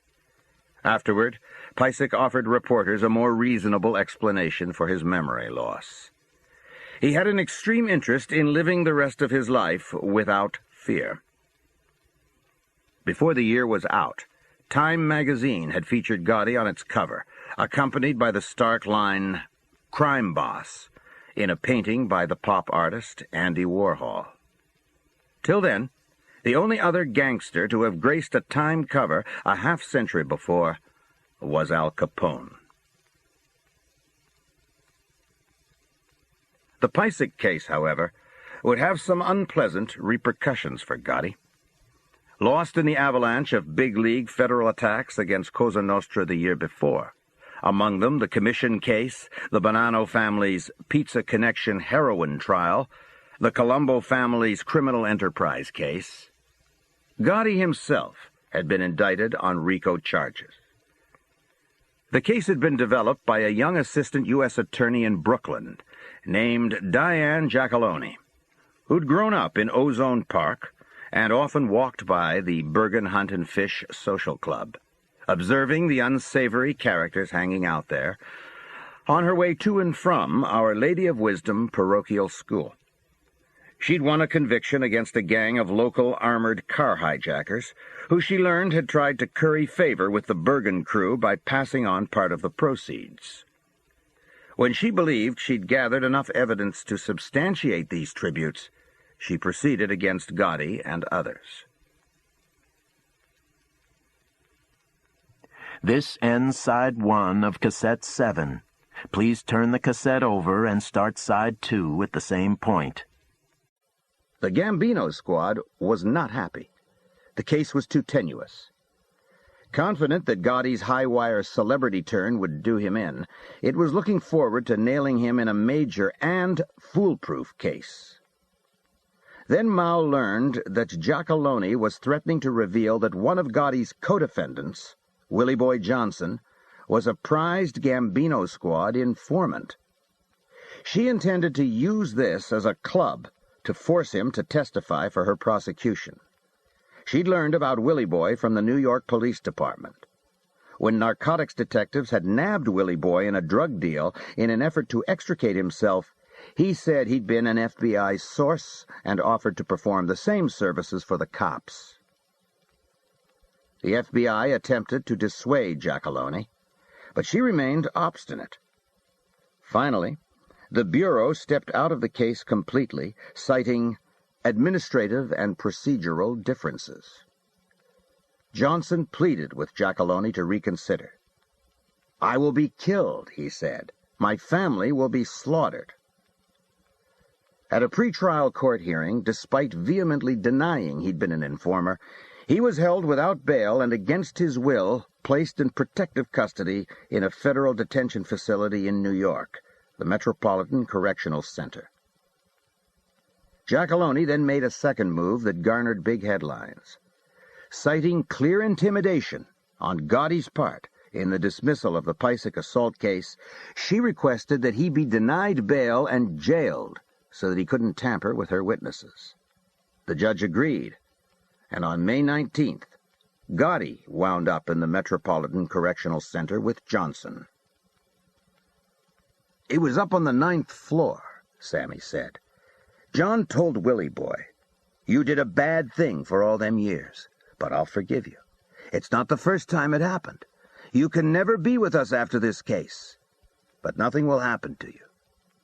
Willie Boy asked John to swear on his dead son's head, and John did. And Willie Boy never did testify. John totally conned Willie Boy. I don't know how he fell for this, but he did. Lock, stock, and barrel." About 2 weeks after Gotti was taken into custody, Sammy received his first order from him to execute a hit. Since Frankie DeChico's gone, John had appointed myself, Angelo the Blabbermouth Ruggiero, and Joe Piney Armone to run the family. We're captains, and we were all in the move against Paul. Basically, Joe Piney is half out of it. He's basically there to placate the old-timers. I go over to his house in the morning, and he's got all kinds of racetrack forms and stuff. The old man is a good man. He loves the horses. He completely adores his wife and children. but he really isn't equipped to run the family. One time he told me, "I got a plan to get the press off John's back, a diversion to get the heat off." I said, "Yeah, what?" He says, "We can kill Oliver North." Who the fuck is Oliver North? You know, that soldier that caused all the trouble down in Washington. Oh, right. If we kill him, Joe Piney says, there will be so much attention over that, the public, the news media, won't pay no attention to John anymore. I want to pay him respect. I don't want to embarrass the old guy. I bob and weave a little and say, "Let me think about it for a while and we'll see." That gives you an example of the thinking power he had at that time. Thank God he never brought this up again. Anyway, John has limited visitation. Only his lawyers, his immediate family, and his closest friend, Angie, can see him. So Angie is the messenger to communicate what John wants done. In early June, Angie came to me and said John has sent out an order to kill DeBee, Robert DiBernardo.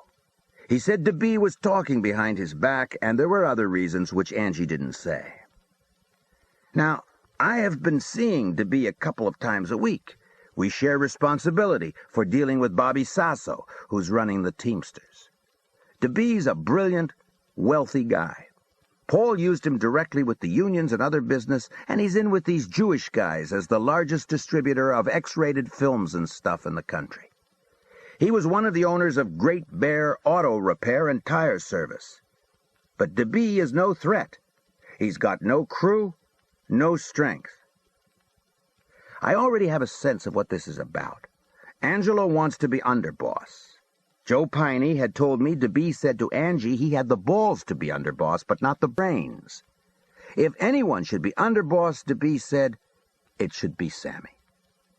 That didn't mean anything to me. I don't even want to discuss it with Joe Piney. I loved Frankie like a brother, and I'm sick that he's dead. I had lost the one guy whose advice I could trust. Right then, I'm not interested in the position or even talking about it.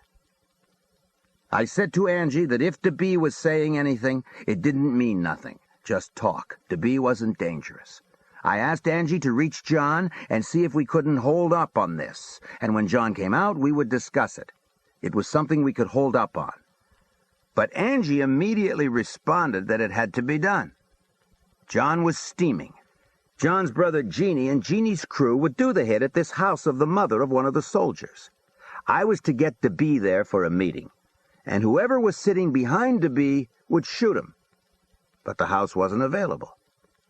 Angie came back to me. He said John was really hot. He wanted it done right now, he wanted it done right, and he wanted me to do it. I didn't know what Angie was telling John about my reservations. I knew Angie was into DeBee for $250,000. I would imagine that this could have played a part in everything. But I don't know if John knew that. Maybe John had some other motives, some hidden resentment from the past. Frankie and me had a tough time even getting John to elevate DeBee to captain after Paul got hit. But I never questioned that he gave the order. Obviously, sooner or later, I'm going to be talking to John myself, and Angie can't get caught in fucking lies. What was I going to do? What can I do? It's an order from the boss. This was the life I chose, and the boss was the boss. I told Angie that DeBee would be coming by my office for a construction meeting at 5:30. He said he would be at the Burger King in Coney Island from 6 on.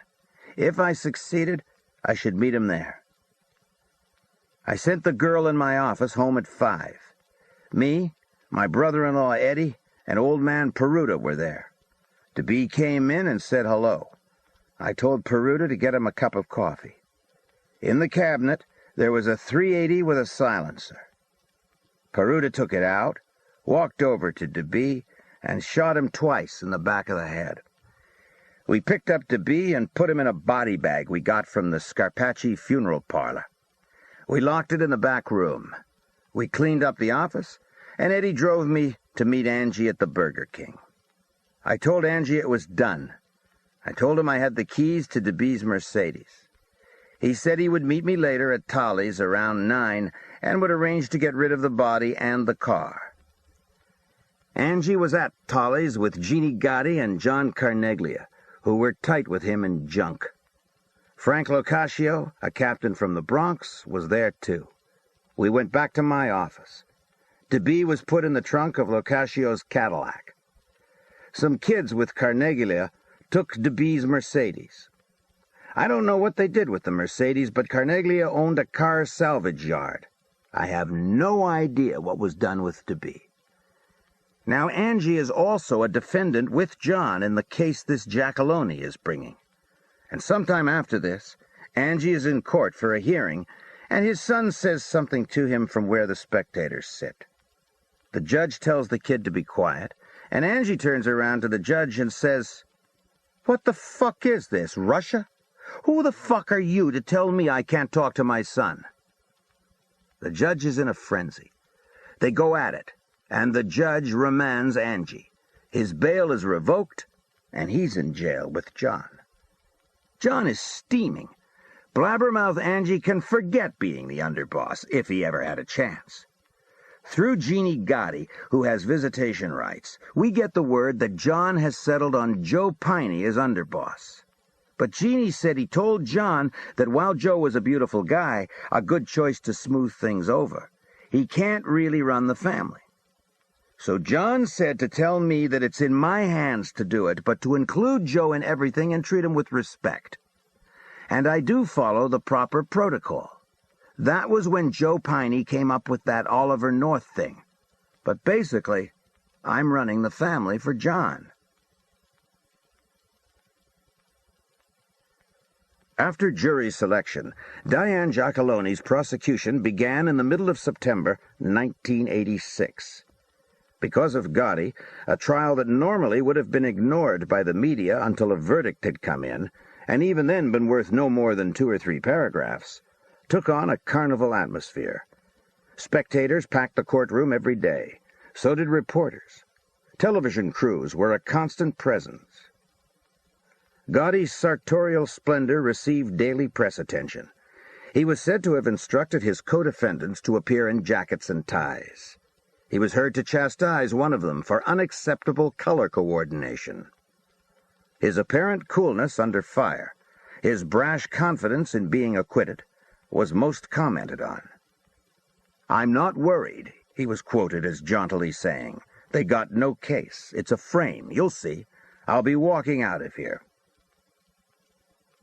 Bruce Cutler, a hitherto minor figure in the criminal defense community, basked in Gotti's glory. He'd represented Gotti in the Pysick case, and Gotti had elected to keep him on. He appeared to fawn over his client, aping his dress. If he had a son, he told reporters, he could think of no finer role model for him than John Gotti. Bellicose, a former college wrestler, he attacked from the beginning. Brandishing the indictment in front of the jury, he bellowed that it was rancid and rotten. "It makes you want to retch and vomit," he cried. He carried the sheaf of papers to a trash can and hurled it in. "This is where it belongs." Partway through the trial, all the bosses in the Cosa Nostra Commission case being tried in federal court in Manhattan were convicted. Paul Castellano would have been one of them. They would receive sentences of 100 years each. Asked by a reporter if this wasn't disheartening, Gotti continued to display a remarkable sang-froid. Waving a dismissive hand, he said, "That's got nothing to do with me. I'll be home soon." The trial dragged on for nearly 7 months. The verdict, not guilty, was rendered after a week's deliberation on March 13, 1987. Gotti's supporters and hangers-on cheered. Cutler hugged Gotti and kissed him. Cutler was hailed as a defense genius. And in the headlines the next morning, Gotti had a new trademark sobriquet, the Teflon Don. Gotti had every reason to be nonchalant throughout the trial, and Bruce Cutler wasn't quite the genius he was cracked up to be. Sammy had fixed a juror, and not just any juror, but one who turned out to be the jury foreman. The head of the Westies had come to Sammy and told him that he knew someone on the jury who was available for a price. How much of a price? Sammy asked. The answer was $120,000. Ever the negotiator, Sammy whittled it down to $60,000, payable in installments. You never knew, he figured. The guy could get sick or something. Certain that there would be at least a hung jury with little likelihood of a retrial, Sammy's mind was elsewhere. The news was traumatic. He was about to lose his second and last, Luca Brasi.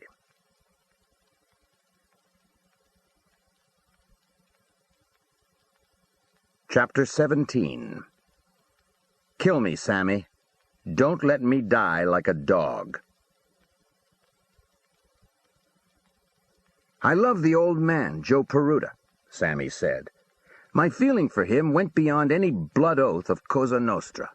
He was the only one during all the plotting for the Castellano hit, all the what if this, what if that I confided in, was able to walk with, talk with, relax with.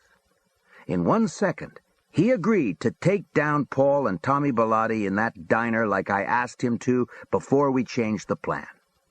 He never asked me any questions if I wanted him to do something. He would take any risk. After Stymie got shot, he practically never left my side. I think about him a lot, and I never know whether to laugh or cry. I remember once when he brought his wife and kids to Tolly's for dinner. She'd been complaining that he was always with me and never had any time for her and the children, so this was a night he was going to make up for it. We had a pretty decent kitchen at Tolly's, and one of the chef's specialties was an ice cream tart that was really delicious. So the night Joe was having his Peruta family dinner, he left word with the chef to be sure to have plenty of them tarts available. Everything was going good until it came time for dessert, and Joe asked for the tarts he'd been touting. He was told that there wasn't no tarts left. He couldn't believe it. He knew the chef was told about this dinner and the tarts he wanted. Where were the fucking tarts? The chef said he was sorry, but another guy with me, Huck, Tommy Carbonaro, a mountain of a man, had eaten all of Joe's tarts. Peruta was fuming, steaming. He waited till his family left Tolly's, and he approached me and asked my permission to clip Huck. I could see he wasn't fooling. Why would you want to hit Huck? I said, what's going on? And he told me the story. He said, that fat fuck eats everything in sight. He ate all my tarts. I said, you want to kill Huck because of some ice cream tarts? Yeah. I couldn't help myself. I started laughing. Well, I said, I ain't giving you permission. I said, come on, ice cream tarts? Finally, even Joe had to start smiling. I called Huck over and told him he owed me his life, and we all had a drink together. To me, Joe never seemed to change. He always looked the same, old and decrepit, always chain-smoking. But then, after the DeBee hit, his smoker's cough got worse and worse. Whatever doctor he was going to told him he should see a specialist. It could be serious. I made arrangements through doctors I knew and took him to Sloan Kettering, the big cancer hospital in Manhattan, for tests. The prognosis was bad. We were all stunned. He had lung cancer, and the cancer had spread in his body. He had only a year left. The chief attending doctor pulled me aside. After acknowledging his awareness of my reputation, he admitted that he had told a lie to Peruta and his family. The old man didn't have a year to live. It was more like 3 months. The old man had his little gambling and Shylock operations, and he had a piece of Tolly's. He was satisfied. He never asked for anything more. But I felt I had to honor him. John Gotti was still incarcerated. I sent word to him through Jeannie Gotti for permission to make Peruta a made guy in the family, and John approved it right away. I personally carried his name to the other families, so there was no question who was sponsoring him. We arranged for Joe's wife and everybody to be out of his house one afternoon. I got a bunch of captains together. We assembled around Joe's bed in the smoke-filled room. He wasn't going to stop smoking now. From what the doctor said, there was now only a month or two left for him. I closed the bedroom door, and the ceremony started. I was giving the oath. When it came time to ask the question that was the test of the candidate's loyalty, would you kill for this family? I almost said, I know you did kill for this family. And when it came time for me to prick Joe's finger for blood to mingle with burning the holy card, I realized how bad off he was. I could barely get a drop. It was a solemn ceremony. Maybe it wasn't as lavish as others I was at, but I can't remember one with more meaning of what Cosa Nostra was supposed to be. Now, Joe was not only a friend of mine, but a friend of ours. I felt real good the next day when his wife, who was more of a sister to me than my own sisters, called and said that all of a sudden Joe was full of new life. But who was kidding who? No fucking oath was stopping them cancer cells.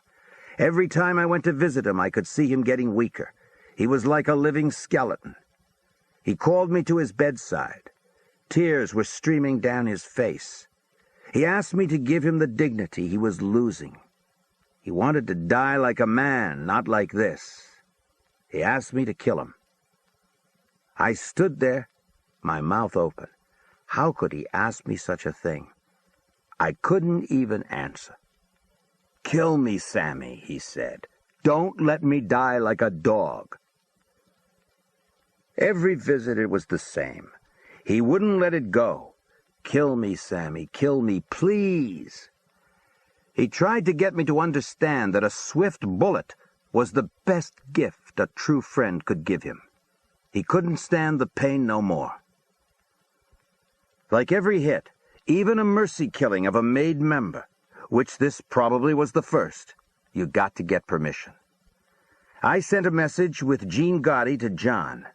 I prepped Jeannie. I tried to explain the situation the best I could. I don't know for sure what Jeannie told John when they discussed Joe Peruta, but John's reply was no. There was no way he would authorize a hit on a made guy under these circumstances. It was like if Peruta wasn't made, it would be all right. Wasn't that ironic? I brought John's decision to Joe. He did not accept it. He said, "Fuck John, Sammy, I'm asking you." He prevailed on me that our friendship was above everything. The only way I could prove I was his friend was to kill him. So I went against John Gotti's wishes, and it wouldn't be the last time, as to what was right. I ordered my brother-in-law Eddie to get a gun with a silencer. I was going to give Joe 1 day's notice to have his family away from the house when our friendship would be tested. Huck would be outside the house in a car. Eddie and myself would go through a back door that would be left open. We would go up to the bedroom. Eddie would help me sit the old man in a comfortable position and then join Huck in the car. I would kill my friend and stop his terrible pain and allow him dignity in death. It was all set. I was home waiting to be picked up by Huck and Eddie. My wife was there. The night before, I'd been real irritable. When Debbie mentioned this, I put her off. I said I had things on my mind. Now I stepped outside for a second, and when I came back, she said she had sad news. Eddie had just called. He said that old man Peruta suddenly took a turn for the worst. He was rushed to the hospital by ambulance, but died on the way. He was only 59. My man of loyalty, of heart and soul, a man of honor, was gone. Debbie looked at me kind of funny. She couldn't understand the smile on my face. She didn't know that the happiness I felt came from a piece of work I didn't have to do. I took care of his wife, Dottie, financially, like I'd done with Stymie's wife. A couple of days after the funeral, I was in my office. I was devastated, completely destroyed. In the space of a year and a half, I lost Stymie, then Frankie DeChico, and now Peruta. Big Lou Valerio came in. He had 5-6 years on me. He was a big guy, about 6'2", 230. He was already with Toto Orello when I went with Toto. So there was a long-term relationship here. After I was a captain, I got him made in the crew. He was super loyal and solid. He handled my appointments and kept me straight about what had to be done. He said, "I know what you're feeling. I can't fill Stymie's shoes or Perutta's. I wouldn't even try. But I promise I'll be there for you." I said, "I appreciate that very much." Well, I thought to myself, you can't put back what happened. You gotta just keep going, no matter what. Chapter 18. I wanted my son to be legitimate, to have nothing to do with what I did. FBI agents Frank Spiro and Matty Tricorico quickly established that Sammy was not the usual wise guy. Members and associates of the various Gambino crews, 21 in all, would usually be found lounging around on the street outside their social clubs in apparently endless gabfests. But whenever Spiro and Tricorico stationed themselves in the afternoon near Sammy's office on Stillwell Avenue, they invariably saw him playing fast-paced handball for an hour or so in a nearby park with neighborhood teenagers, and more than holding his own with them. His handball partners tipped off Sammy that he was under observation. So did the teachers at an elementary school a couple of blocks down from his office. Sammy had set up his daughter, Karen, in a florist shop on Stillwell. "There's some kind of a holiday coming up," Sammy said. "Mother's Day or something. And this little kid came in and asked my daughter how much a rose was. When Karen told her, the kid started to cry and was walking out of the shop. Karen asked what was wrong, and the little girl said she didn't have that kind of money. So Karen, instead of giving her a rose, which was expensive, got a carnation and wrapped it in green tissue paper and put it in a small box with a card. For nothing. The kid, like kids are, told all the other kids at the school, and the next thing, Karen has grabbed me. 'Dad, there must be 50 or 100 kids coming into the shop for carnations.' Then she told me the story. She can't give out that many. She's got a partner. I said, 'That was a nice thing you did.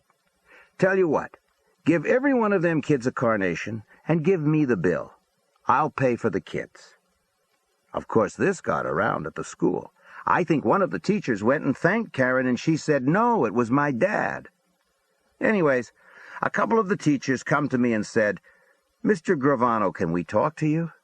'Sure, what can I do for you?' And they said, 'Nothing. We just want you to know there are people watching you, with binoculars and cameras. Is everything all right?' I smiled and said, 'Don't worry, I must be getting a little on the famous side. You're not going to ask for my autograph?' They laughed and said no and started to leave. I grabbed one of them and said, 'Why are you telling me this?' She said, 'You're good for the community. You were so good to the kids, we'll never forget it.' I felt real good about that. After all those years, Bensonhurst was still a community. I didn't just like that. I loved it.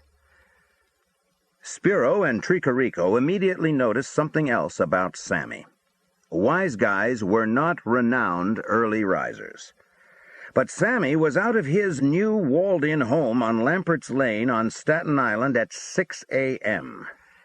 His driver, Louis Sakenti, would pick him up. He would usually breakfast about a mile away at a diner called Dakota. He would then cross over the Verrazano Bridge and work out at a gym off the Belt Parkway in Brooklyn before arriving at his Stillwell Avenue office around 10. To Spiro and Tricorico, the office seemed to double as a social club for Sammy's crew, which enabled them through photographs and license plates to put together a fairly accurate rundown of who was in the crew.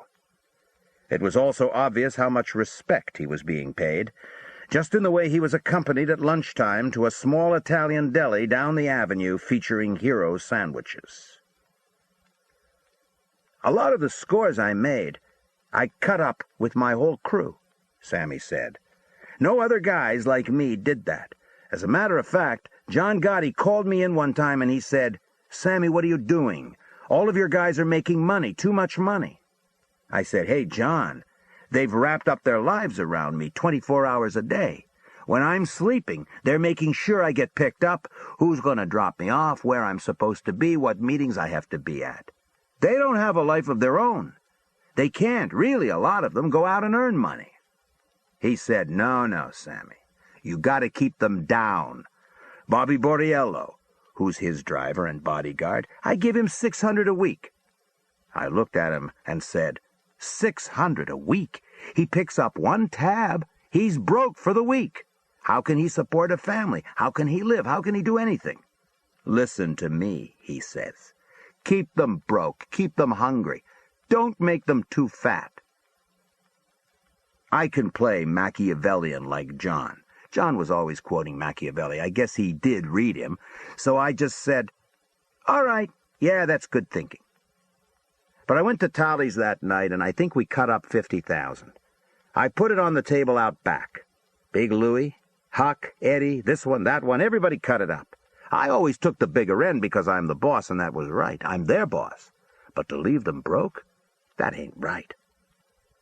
I mean, John was caught on tape about Big Louie Valario, who opened a club called Illusions where the Plaza Suite used to be.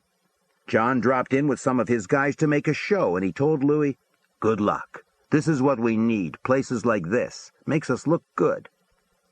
And then on the tape, John is saying this fucking bum Louie was nothing more than a coffee boy. He didn't have 2 cents to rub together. And all of a sudden now, he's opened up $1 million disco. This Sammy's crazy. That's how John thought. Hold them down.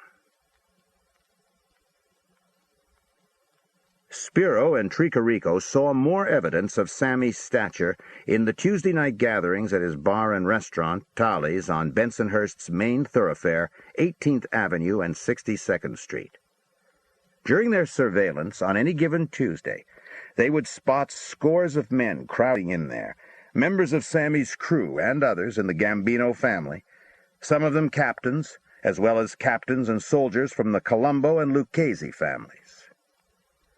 By then, Sammy had become, as they say in the mob, a Shylock's Shylock, and Tuesday was settle-up night on either the weekly interest or the principal due from such customers as other loan sharks or bookmakers who had been caught short.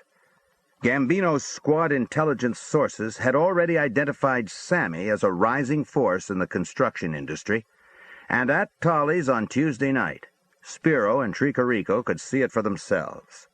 Concrete company executives, building contractors and subcontractors, shop stewards in the construction unions, and the Teamsters all flocking in to eat and drink to touch base with Sammy. Spiro and Tricarico would have been delighted to mix in with the crowd, but there wasn't a chance. Someone with Sammy was always out front, and while there wasn't a closed-door policy, you had to be a recognizable regular from the neighborhood to gain entrance. Spiro and Tricarico would try to get an early parking space to observe the goings-on. Tricarico remembered there'd be guys on the street, guys coming in and out. It was hard to hide. We used to be out there, 2 guys in a car, smoking cigars, watching Tolly's, making notes. And in a sense, we got a lot of information because we saw who came with who, from what companies, what unions. Sometimes they would see Sammy himself emerge from Tolly's and stroll down 18th Avenue with a visitor. Once they saw him in deep conversation with Mario Mastromarino, chief engineer of the Gems Steel Erection Company. That was especially frustrating. There was no record of Mastromarino being mobbed up. What were the two of them talking about? Stymie's 18-year-old son, Joey D'Angelo, whom Sammy thought of almost as a son, would cover 2 or 3 blocks in each direction, bird-dogging. He'd come by, Spiro recalled, and probably saw us and was back to Sammy reporting. They're down the street. But we were gathering general intelligence. We weren't trying to be discreet. On that block, you couldn't be. The two agents considered renting an apartment with a view of Tolly's. However, that wasn't a viable option. Over there in Bensonhurst, Spiro said, the word would spread right away. Hey, guess what? The FBI's on the second floor next to the dentist. There was consideration, as well, of bugging Tolly's. But a survey by Jim Kallstrom's Special Operations Team reported that it wasn't worth the effort. The jukebox during these get-togethers was on full blast, and there was the clatter of dishes and a deafening clamor of voices, making it impossible to differentiate one speaker from another. For the Gambino squad's Bruce Mao, Sammy's Tuesday nights at Tolly's had another significance. To command such gatherings, Sammy had to be important to the family. Otherwise, John Gotti's vanity was such that he would never have allowed them to take place. For Spiro and Tricarico, there was at least one blessing to their vigils. Sammy was no all-night carouser. By 11 p.m., he was headed home. Meanwhile, consideration was also given to bugging his Stillwell office. It was rejected. The feeling was that Sammy was too cagey, and as it turned out, when the state's organized crime task force eventually did decide to bug the office, thousands of hours of recorded conversations produced nothing of evidentiary value. On Stillwell, Sammy didn't need the teachers or the kids he was playing handball with to tell him he was under surveillance. He became aware of it himself almost at once. In fact, Spiro and Tricarico did not go out of their way to disguise their presence. One of the objects of the surveillance was to let Sammy know he had been targeted, to see how he would react and at least disrupt his normal routine. And to that degree, some success was achieved. After DiBernardo's murder, Sammy became the Gambino family's link to Local 282 of the Teamsters. I had control of the whole thing, Sammy said. The president, who was Bobby Sasso, the vice president, the secretary-treasurer, delegates, foreman. If I wanted a foreman in there, I'd tell Bobby, put this guy to work. I told Bobby that DeBee was missing. We were trying to find out what happened to him. I said to report directly to me if he heard anything. From here on in, he was to answer to me on the construction jobs. He wasn't to meet with anybody from any other family unless it was strictly union business. Anything else, any schemes they had, was to go through me or John Gotti. It was for his advantage, too. That way he was protected from anybody leaning on him. I said we shouldn't be seen in public together.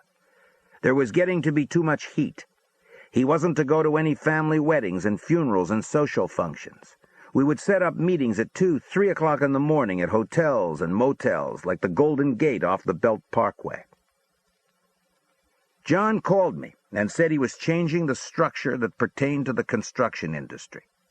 Under Paul got 75% of what was coming in, and DeBee and myself split the other 25%. Sammy, he says, you were getting 12.5%. Now you're getting 20%, and I'm taking another 5%. John, I said, you're the boss. Whatever you want is good with me. What comes out of the unions and that stuff, I have no problems with because I'm handling it for you. And that's what we did. Other deals were different. Like if I have a legitimate business deal, drywall work, steel erection, that was mine. I'd pass along maybe 20 or 30%, whatever I decided. I would give my crew some, give him some, and take some. Even though I was doing all the work, John didn't know anything about construction. I didn't feel uncomfortable giving John his 80%. Hey, that's the structure. It belongs to the family boss. The money in that capacity meant nothing to me. The money was coming in. But in these deals, setting them up, I enjoyed the negotiations, giving people a rough time. To tell the truth, I enjoyed the whole process more than the dollar value that was in it. I'm not stupid, and I don't want to be screwed. I'm going after the buck, there's no question about that. But in the give and take, just the money wasn't my ultimate goal. It never was. The deal was the thing. Before it was over, Sammy's wheeling and dealing with the Teamsters alone would bring John Gotti about $2 million annually. I don't believe he ever shared a penny of it with anybody, Sammy said. So what did he do with it? I remember one time that Joe Watts came to me and said, "Sammy, I'm giving you a tip. When you go down to New York today, he's probably going to look to borrow off you. He's desperate. He's looking for cash." I said, "Borrow off me? For what?" And Joe Watts says, "I'll tell you this much. I know for a fact that he lost over $300,000 this week in gambling." I know John would never fess that up to me, so I don't think anything more of it. But when I go down that night, sure enough, he asked me how I was sitting, how much I was holding. What he was talking about was the money from Bobby Sasso, which I would turn in every 5, 6 weeks, whatever, to his brother Pete Gotti. I said, "Well, it ain't time yet, but I am holding some money, about 100, maybe a little less. If you need it, let Pete come over and I'll give it to him." "Yeah," he said, "I could use it now. I'm going to give out a big Shylock loan and I'm short. I want to give this one out." Which was bullshit because I know he's not a Shylock. Now I knew Joe Watts was telling the truth. Another captain, good-looking Jackie, John Giordano, told me the same number a couple of days later. "Wow," he said, "this fucking John is out of his mind. This guy's betting with 2 fucking hands. He can't earn enough money." So I had heard it from 2 people. Plus, he made his little bullshit request that he wanted to push out money that week. God knows what he lost the week before, or the next week. Here's a guy losing $300,000 in 1 week that we know of. And that has nothing to do with his other spending. Clothes, broads, wining and dining, Cristal champagne in the discos, weddings, funerals.